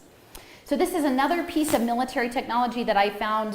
This is from the University of Southern California Institute for Creative Technologies for the Navy. It was a deliverable. This is 2016. This personalized assistant for lifelong learning. I think they'd been working on that since like 2008, if not earlier, a lifelong learning assistant. And this little video, that helping learner flies around like a drone. Like it's sort of creepy, like Disney. Like, here, let me be your learning assistant for your life. Your whole life. You never get away from me because I'm your perpetual minder. And I just did a podcast on this program called Stimuli, which is essentially a hybrid learning school as a video game. This young woman is saying it's school, but it's a video game. And you come in as an avatar, and if you notice where the arrow is pointing, there's a hoverball eyeball floating that follows the child around. I mean, they just come up, and like you play in the game and there's this floating eyeball, like you're in the panopticon, like literally that's what they're telling you. And so, like to me, I'm looking at, this is from Joseph's game, drone surveillance, and those characters have their arm out because they haven't been programmed yet. But I'm thinking beyond the packages, beyond potential weaponized drones, is, and beyond surveillance, is data aggregation, right? Like, what if your personalized learning assistant was a drone that followed you around all the time with a camera to learn you, so that your digital twin that was hanging out with his arms hanging open could like move around or do something? And you know, the other piece of this is like all this data is being stored in Bluffdale, which is again part of that larger Salt Lake City enclave. And when I first read about, there's a really good book called, movie called Citizen 4 about Snowden. And I'm still, at this point, I'm still not so sure about all of it, but at the time it was quite shocking for me to understand all of what was going on. And they talked about Bill Binney and the Bluffdale Center holding 100 years of data on each person. And like, I don't know that Bluffdale isn't being used for digital twinning, right? I mean, they say it's there, they store it unless there's a FISA order, and then they go in and get your data. But there's no saying that they couldn't necessarily use that data to build the simulation systems. That looks like it's in the middle of nowhere, that photo. It's 5 minutes off the highway. I went and smudged it. I went there and smudged it. I said, you don't have our permission. You know, and literally, like they had, like it was like high security, but there was a bit of a pull off, and we pulled in, and we pulled over, and like there was wire. Like I wasn't trying to get in trouble, but I just wanted to get as close as I could to say, like, you can't, you know, this is not okay with me. And there was a watchtower, and it looked like an internment camp. It literally looked like something out of one of these dystopic video games. So they really want the social emotional learning, and I think I mentioned that yesterday, just be very cautious, because while yes, we do care about children's emotions, we don't care about it within the state of scientism and technocracy, because that goal is not, it's a dual purpose, and they're not doing what they're telling you. So this guy, it was at Heckman's meeting, you know, I mentioned yesterday, he's like, well, let's incentivize the parents with pornography. Oh, just kidding. So this is later on in his meeting, he's with Otis, and this is part of this NWEA like map testing, and he's saying, well, you know, we're testing, as a former administrator of a Chicago area suburban public school, do you think I'm going to tell parents we're tracking their kids' neuroticism? Nope. We're going to find some other way to say it that doesn't pack the school board room. And so this is being embedded into the online standardized testing for the children. So they're tracking the ocean traits, and I can't remember all what each of them stands for. It's like outgoingness, conscientiousness, extroversion, something, and the N is neuroticism, right? So they're tracking that. And my nemesis, my child's school, it was a magnet school. It was a public magnet school, okay? So lots of, you know, academic people would send their kids to this school. And I was on the school council. I was a parent rep on the school council. And I walked in one day, and everyone's got, like, Got Grit t-shirts on. So Angela Duckworth is a Penn professor in positive psychology, and she's the grit professor. She's like, everybody's got to be gritty. It's like a bootstrap, gritty kind of world, people. And she runs something called the Character Lab. Now, the Character Lab, like when they were doing this big thing with MacArthur, she didn't win, but she got a bunch of money from Facebook, Chan Zuckerberg. And so this, you know, so her kids were at my kid's school, and she's putting grit in my kid's school. And I got grit out of the school because they said it's entirely inappropriate that this is here. But when she was working on this Character Lab, you can see the gratitude playbook, the curiosity playbook, the grit playbook. These are all data collection categories for the Character Lab. And I thought, again, it's word spells. Like, oh, you mean like good character, like somebody has good character. No, we're talking about the people with the arms hanging out. They're building characters. They're building characters. They literally are building characters. So, you know, can I prove it? I can't prove that. But like, they're harvesting the children to this system. So again, you can see here, she and Heckman, she works, Angela Duckworth, with James Heckman on psychology. And they're like, we need psychology to do our labor force modeling, and there's a focus on soft skills. So the Stimuli program that we looked at before, that was the virtual video game, was partnered with IBM and Microsoft and these other companies. And most of the education was outsourced to online mentors, corporate mentors for children, and that they would do chats. And they said, surprisingly, corporate people didn't want to spend a lot of time mentoring like middle school children, right? Because they've got work to do, because they're corporate people, right? Like the teachers should be teaching the children. No, but like they're having these mentors, and they said, well, to make it convenient, the mentors would upload minute-long clips, and then they would talk about it in the text chat box with the people. Well, the thing is, all of this AI machine learning also does sentiment analysis. Okay, so all of that paper trail, all of that digital dust is being mined to profile these children as they develop the soft skills or not, because they want to know, again, who is the leader, who is the follower, who is the person who is not going to go along with the program? Who is the person who will do it to your face? But, you know, like they want to know all of this thing. So they're framing it as workforce. They're like, oh my gosh, the future of work. Nobody knows how to work anymore. These terrible people, they're just not working very well. But like if we just track them better with their soft skills, we would do that. And again, you can see USAID involved. So that's global aid systems again. And they've done a lot on Syrian refugee populations. A lot of the biometrics were tested on them. So again, these are some of these character labs, but it just shows you the programming. When you actually sort of peel it back and you imagine like we talk about programming or propaganda or media programming, but if you actually create this digitally twinned universe, there are programs. And I really am grateful to my friend Joseph, who has deep expertise in how to make this happen, because he could share something like this with me, and I don't know how to operate it, but it's complex, right? It's a complex system, and looking at how to model a society at scale, I think that's what they're working on. So again, I mentioned mining the children. To do this human capital finance, you've got to get them on the blockchain. They've got to be trackable in the supply chain. On the family separation issues, this is another coded issue. Prenatal care and home visits. So Heckman's equation for the 7 to 10% ROI on early childhood, up to 13% if you include health data. So that's where we're going to get smart playgrounds and smart fitness shoes and Fitbits, you know, for the health data. They want to get in people's homes, okay? Now, if you understand that many kids are separated from their families not for abuse situations, but because of poverty, right? So it's on negligence, but it's simply because the parents don't have the money. All right, so what you're saying in the state of Washington, I have some friends that pushed back on this and managed to, they wanted to get into people's homes within like 2 or 3 days of arriving home from the hospital to get and start managing the women and their children in their homes. And now increasingly it's on tablets, right? I had showed one of those Alice or Shanzai City tablets where they're using AI facial recognition to film people, to film parenting behaviors. So nurse-family partnership, which has been around since the 60s, and I mean has a certain reputation, is embedded in all of these states now. I mean, they're throughout everywhere. And actually, I got in touch with the state treasurer of South Carolina because he was fighting this in South Carolina, and they were the pilot for the nurse-family partnership home visits. And what went along with that was this thing called Goal Mama app.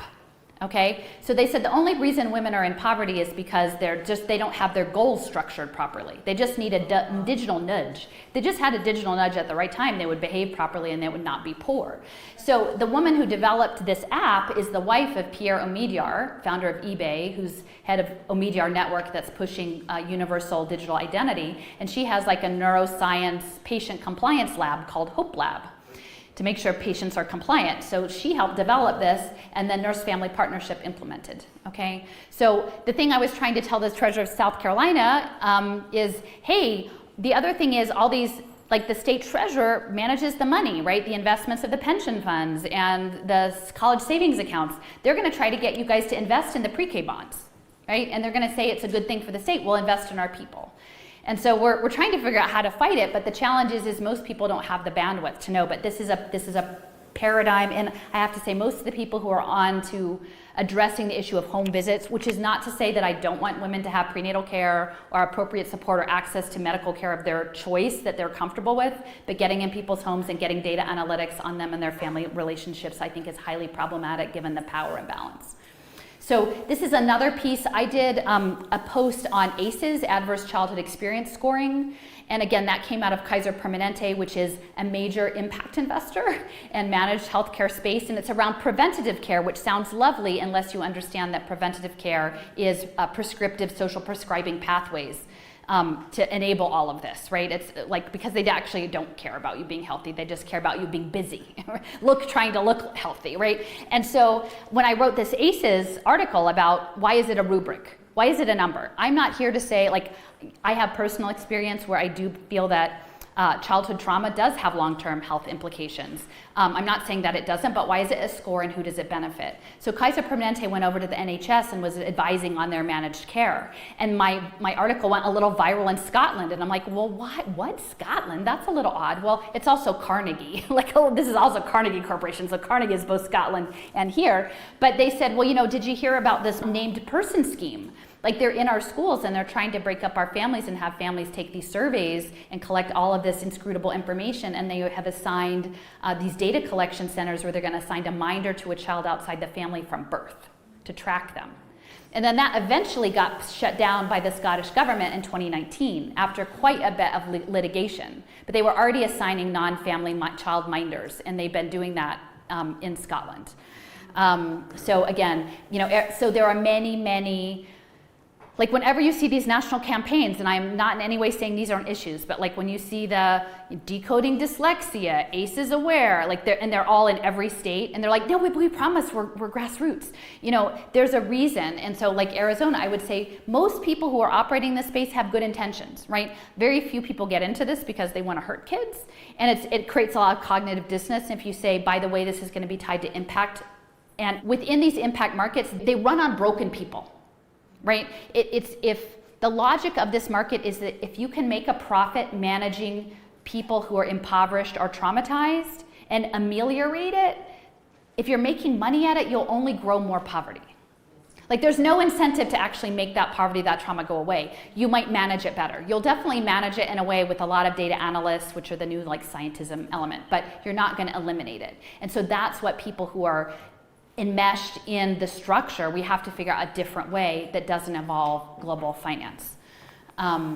The same with the neural engineering of children's brains. You're hearing so much about cognitive neuroscience. Oh, look, we know so much about children's brains now. If children don't do all the right things by the time, they're in kindergarten, or they're 3 years old, like they're ruined, right? And so we're going to engineer their brains to optimize them for the Borg, essentially. And it's neural engineering. And I'd mentioned yesterday about the surveillance play tables tied to the digital identity.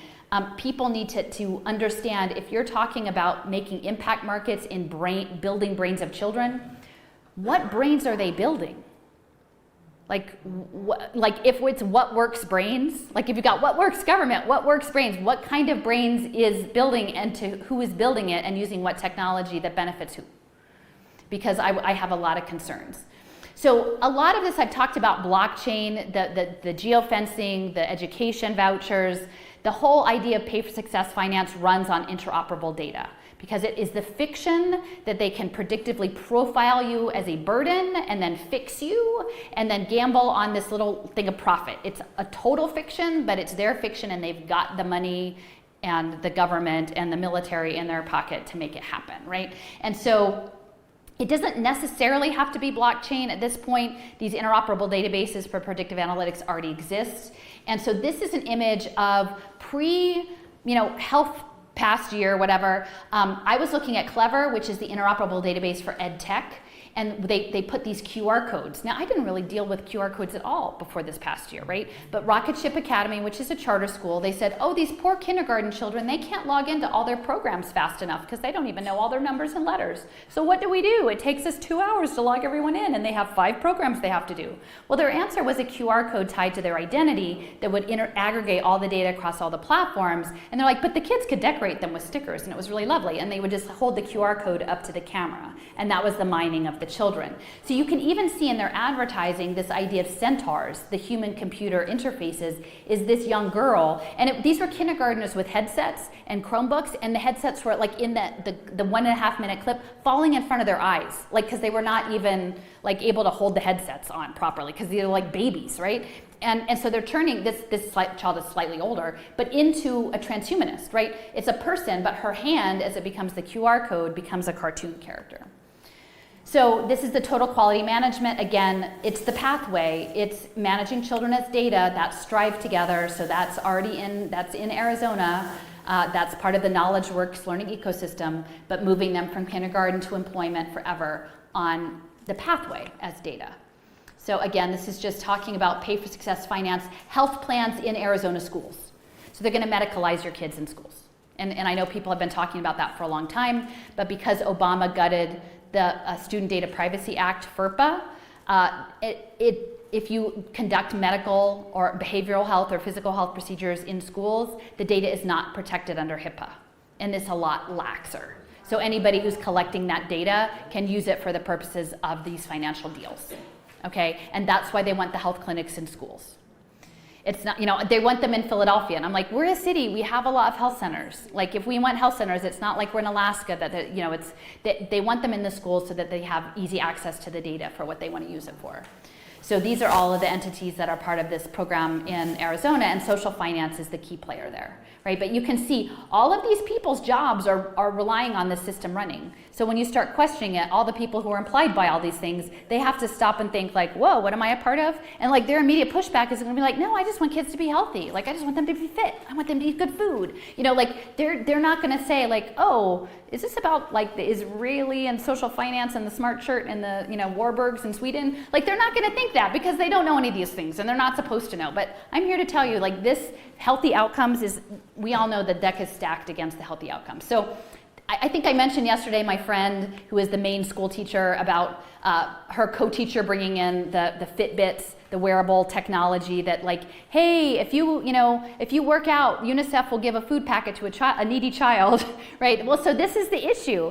And if we talk about, I think I didn't get a chance to go into it in much detail, but that piezoelectric energy harvest, if you start imagining that there are ways for them to capture with smart shoes or smart gym uniforms, that like, hey, let's do gym and feed kids in Syria, you know, here feed the refugees, and by the way, we're powering the blockchain. You know, like, I don't know that wouldn't all happen, that these pieces are all running together, and how would they stop? And it's being branded in very certain ways. It's being branded with Star Wars and Target and made to look like fun and colorful, but this UNICEF is connected through to Singularity University and the tech interests. So, you know, they're saying that Singularity University wants to benefit women and children, but I think really what the goal is to erase women and children. I mean, I think that this goal is to benefit them to the extent that they can transmute them into a digital simulation. So again, this is just more kid power. You can see it's part of the brand franchise. This is mass media, consumer culture, self-surveillance. Kid power combines popular culture, gamification, and self-surveillance with the sciences of the body and data analytic technologies to produce a device and a platform that link personal health with global health. It makes physical fitness into a key indicator of responsible citizenship. I mean, that is really bad, right? But it's Star Wars, right? So we should all just go along, right? You know, I mean, and that's like when Drew was saying, like trying to deal with some of these histories, like there is a lot of process when we're like, everything we were taught isn't what we thought. Like Sesame Street isn't what I thought. Like Star Wars isn't what I thought. Like these things, UNICEF with the little like collecting quarters at Halloween, like wasn't what I thought. And so, but it is what it is. You need to know. So telehealth is coming to the schools, such that the kids are still in schools. Telehealth is after them both for their physical and mental health. It's not just them getting vaccines in schools, it's all sorts of other medical procedures which will be mediated online, and will be mediated online because that information has to be part of the pay for success deals and has to be scalable. So they don't have time for nurses to write down their own records and file them away. Like I'm saying, Philadelphia, we had terrible shortages of school nurses, and we had very high rates of asthma and chronic illness in our schools, and they would not pay for nurses. You would get like a nurse a day and a half a week. And if you're a rich school, then maybe you could move the budget around and get a nurse for 2 more days. But they're not there because they're paying health professionals. They're doing it to enrich these telemedicine businesses.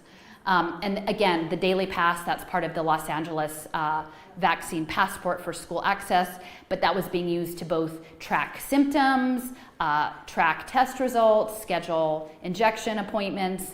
And so once you have that QR code, when we think about My Pass, you know, in Austin, in the digital identity, like once you've got that QR code attached to that kid and their biometrics, you've got their digital identity, right? And all that data starts to layer. Like, oh, well, what are their health stats, and how does it compare to their test scores, and all that data what did they eat? Are they on free lunch? What did they get, the apple or did they get the hamburger? You know, all of that starts to add in. And digital therapeutics, I would think most people in the healthcare space are not aware that Big Pharma is now moving into something called digital therapeutics. Achille was developed at UCSF, Neuroscape, Adam Gazzelli, and then he spun it out to a for-profit company in Boston, Achille, which has many big pharma backers and investors, including Joy Ito, who used to be with MIT Media Lab. They did the clinical trials at Duke. So this is a prescription video game for ADHD, pediatric prescription video game ADHD. It's passed, it's out there. So imagine your child is enrolled in school after all of this trauma of the past year, and they say, oh, your child, they need to, like, a little tune up on their executive function. I think we should prescribe this video game. And then you're a parent, you're like, I don't think so, no thank you. And they're like, well, maybe we should send social services to your house, because your kid really needs this video game. And so that's what I'm saying is what's coming if we don't pay attention, because digital therapeutics are a really big thing. There's a whole digital therapeutics alliance, transforming global healthcare by advancing digital therapeutics for clinical and health economic outcomes. So the health economic outcomes is the impact investing space. And here, it's all framed as social determinants of health. It has a very deep social justice component. Again, not saying that that is not a reality, that there are disproportionate negative health impacts in Black and brown communities, low-income communities, food deserts, environmental racism. Like I live in I work in a part of the city that has refineries and trash transfer plants and everything. It's a predominantly Black neighborhood. Like there's no amount of meditation and walking you're going to do to overcome your asthma from toxic environments, right? But that's not how this is set up. They're doing digital vaccines. I don't know how many people who are working in the child health space are realizing that they're doing, this is for diabetics. So they're going to set you on your pathway, your Fitbit pathway, to keep you from being pre-diabetic, right? And that's a huge issue. But if I don't know where you guys are, Philly public schools, most of them don't have kitchens because they were built at a time when you would go home for lunch. And so the food is prepackaged in plastic bags and microwaved, and it's terrible, terrible food. They don't even make like they're giving kids good food. So, I mean, this stuff is ridiculous. Behavioral health, Neo World. This is another video game that they're aiming for schools, for special needs students. I would say students with, especially parents of vaccine injured children who have IEPs related to that, need to be very careful because those are students who are being targeted for these interventions. Like English language learners, students with IEPs are being targeted specifically. This pilot was for New York City schools. The program was funded by a guy who was in big pharma and media in New York City. It was piloted, the research was done in Australia. The app for this gamified heroes game was piloted in China. It had research R&D from Scotland and Indonesia, and then it boomeranged back around to the New York City Special Education Division. Okay, and then the NAACP bought a bunch of Chromebooks so kids could do this game, but it was targeted specifically at opposition defiant disorder, ADHD, and like spectrum, and one other one. But it was targeting kids, and like, look, we tested it at the end of the day when the kids were falling apart anyway. It was really great. Essentially, it's a digital sedative. And they're framing it, though, you can see, as a homeschool. So everything that they're doing to public schools in this learning ecosystem model is going to boomerang back into non-public schools. It will come into your house because once they give you a digital voucher and track the data, everything, all the bad things that they would do to public schools, they're going to be now in your living room on the device if we don't intervene. So Arizona State, I make these big maps. They have a Center for Games and Education. This is a bit of a close-up. You can see the collection of skills badges like the Pokemon Go that is being happening, but through advanced distributed learning. So advanced distributed learning has broken down education into something that is noun, verb, object statements. I did this. It's military R&D. It's scaled for the world. Advanced distributed learning set that up, and then Arizona State has a partnership lab with them. And then they have something called total learning architecture, and it's tied to human performance measurement language. Okay, so they're totally coding people. This total learning architecture is feeding into the labor force database over here, the workforce readiness and the future of work. So this is in Raleigh, Durham. Their skills that you collect, like Pokemon Go badges, are collected through this XAPI technology that was developed by Rooster Teeth Software. So this is the skill collection, the skill token, but is foundational in military technology, and the fact that Arizona State has a partnership with Advanced Distributed Learning is significant. And again, over here is the Arizona Department of Education, the scholarship accounts, and the Class Wallet, which is an online education savings account, a digital crediting system. But here, look, you can buy your curriculum from Amazon. Isn't that great? Or Best Buy, maybe, right? Because like we all want to buy our stuff from corporate America.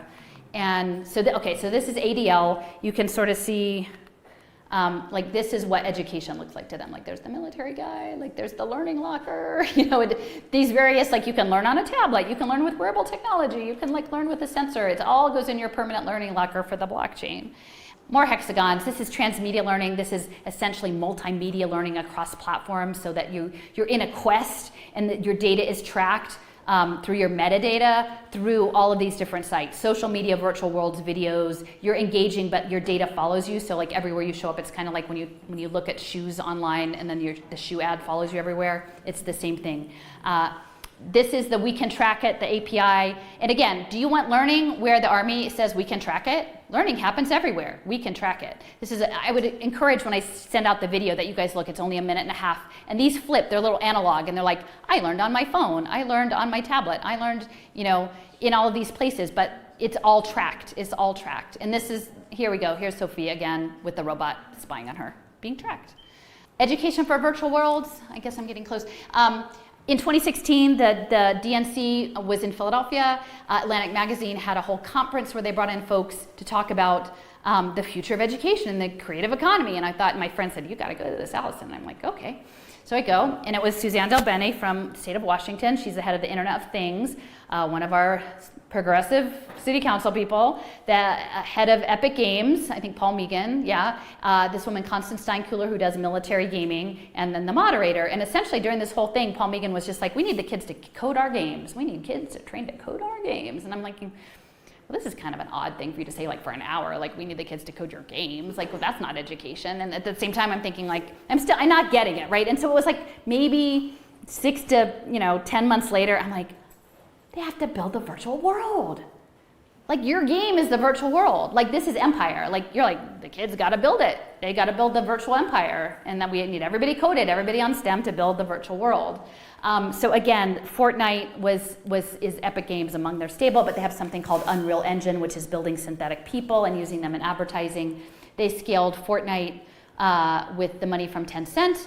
Tencent owns stock in many, many, many video game operations. And I could just say, like, if you are planning some sort of like the amount of biometric and metadata that's collected in multiplayer games is pretty intense. So if you just wanted to like pocket that and understand like how do people play Fortnite in Alabama and in London and in Melbourne or other places, so that you could plan your asymmetrical warfare. Like just sit on that for a while, right? That data doesn't go away. Like the 10-year-old today that's playing it late into the night, like soon they're gonna be 18, right? And then they'll know. They'll have a pretty good baseline of behavioral data. So Center for Games and Impact, again, impact is social impact. The Joan Gantz Cooney Center is Sesame Workshop. You see USAID, so that's Global Aid Systems, Intel. MacArthur is all about the badges and learning ecosystems through collective shift in this LRNG. Thrivecast, I'm going to talk a little bit, well, I showed it very briefly before. This is your list of assigned things to do to make self-improvement pathways. And this is coming straight out of the Center for Games and Learning. And this woman, Anna Arici, I think, she developed this Quest Atlantis, which if you listen to me yesterday, Crow talked in a clip about meeting with Bill Gates about developing a game that you would play with no grades and no teachers, and you would just play it until a certain point, and then once you got done with the game at the conclusion, you could pass any entry-level exam for college. And so I think like that's part of this transmedia storytelling. You're in a quest, you're a game character, you're in this narrative, you're navigating it, but you're also competing against AI, and it is learning you, and so it's not really a fair game, because you're teaching it about you as you play it, and then it can manipulate the outcomes. So again, Hewlett-Packard working on human capital analytics. They've got this education data command center. If you understand that Hewlett-Packard is also working in border control in Gaza, that also puts it in a different light. They're also involved deeply in biometrics. They're also interested in digital biological computing, right? So you've got something that's got your biometrics that can print you up some nice like personalized bacteria and track you as human capital. Oh, and by the way, like we run a militarized border, and it's kind of intense. And I actually had an engagement with a person who was like, her profile picture on Twitter was like a young high school kid taking a Hewlett-Packard box to school, and it's like this demand for digital equity. And I'm like, but do you know what you're asking? I don't think a lot of us understand. So trusted learners, this is what Crow is building, is this digital representation of people as human capital. Lumina Foundation is betting on these futures. So all the betting stuff that I'm talking about, the credit transparency initiative, extended transcript wallets, Lumina and Salesforce, that's Mark Benioff. Robinhood is this guy, Paul Tudor Jones, who literally dresses up like Robin Hood in tights at the Javits Center for his hedge fund. Yeah, it's pretty intense. So, the ACT is involved in this, the work keys, badge to hire, strategy labs for badges, it's all badging and data analytics. And so it's running people as if they're just data sets. Again, this is the military, this is transmedia learning. Elaine Rayborn, she works at Sandia National Labs. She's talking about scaling, training thousands of learners. Again, Crow talks about, their aim is a 1 billion person online university, run by the military. So that's kind of crazy, but measurable behavior change, that's the impact markets. Well, anyway, we've got Michael Crow, In-Q-Tel, Niantic, Future of Work down here, and these are, the scholarship accounts.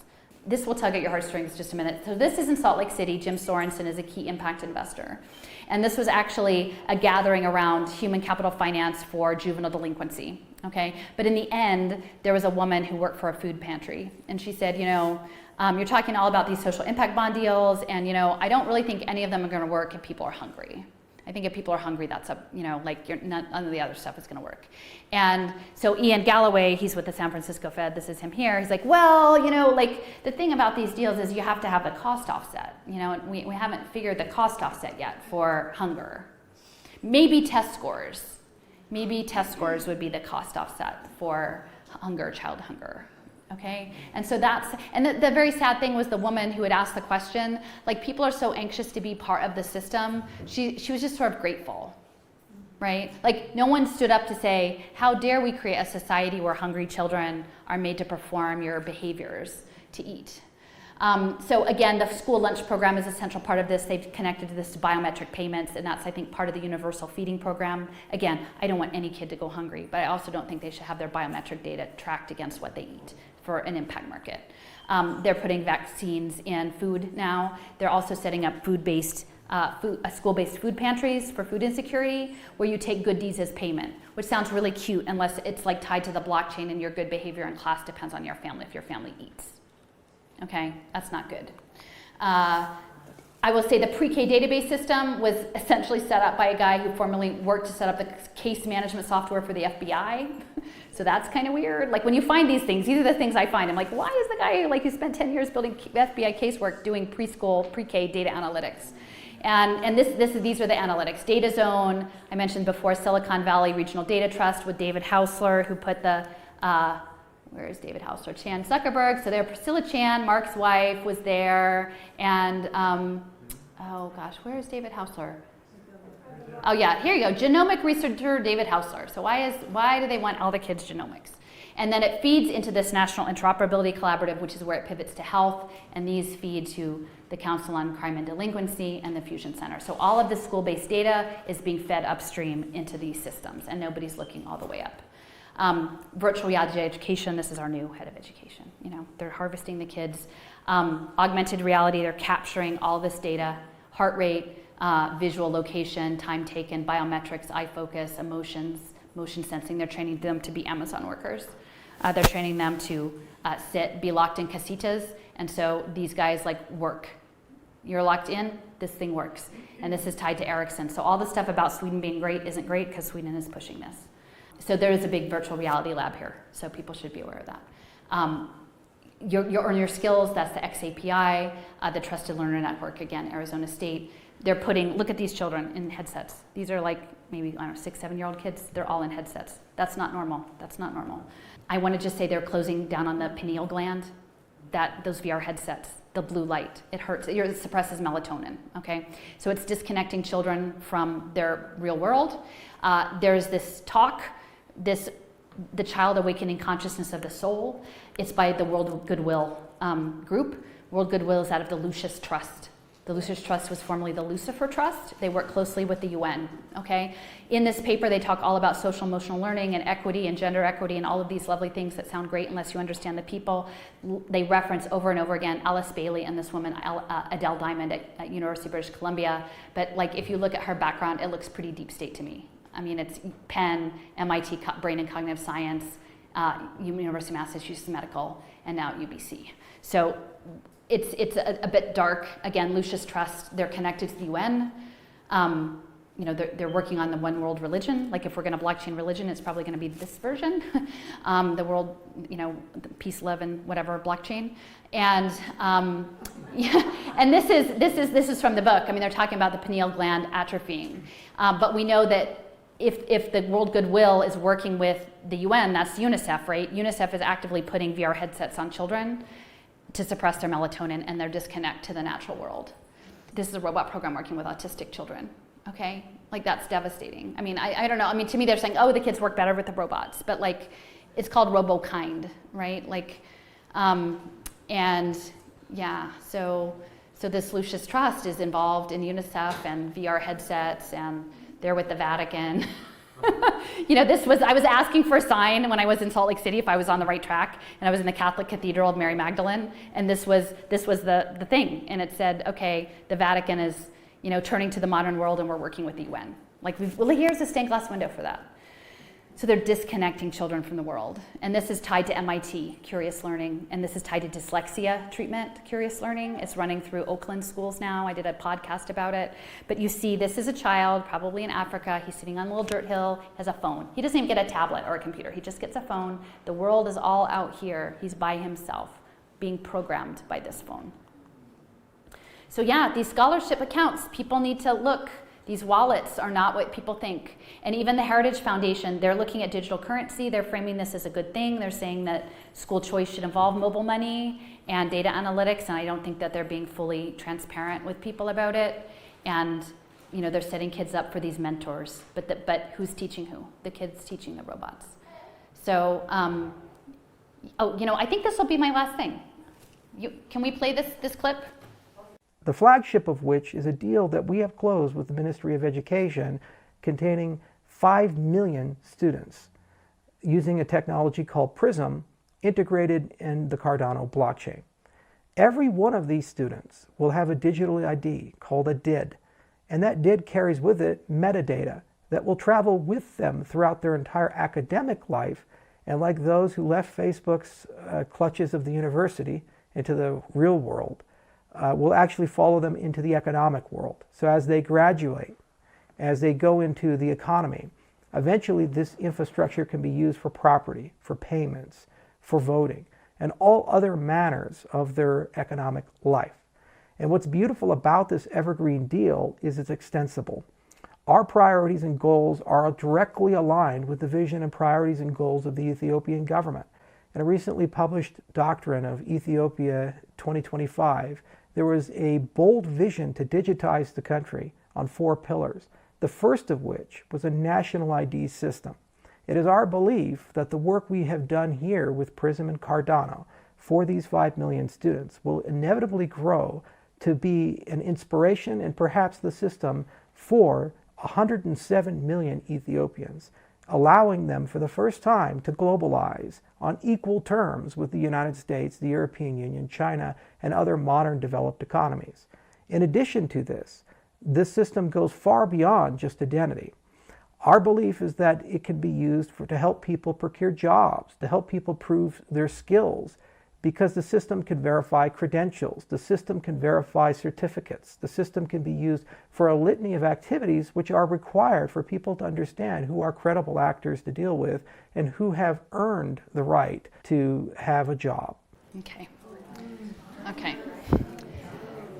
So I just want to emphasize what he said there. So he's talking about it's aligned to the government. It's a private entity that's aligned to the government.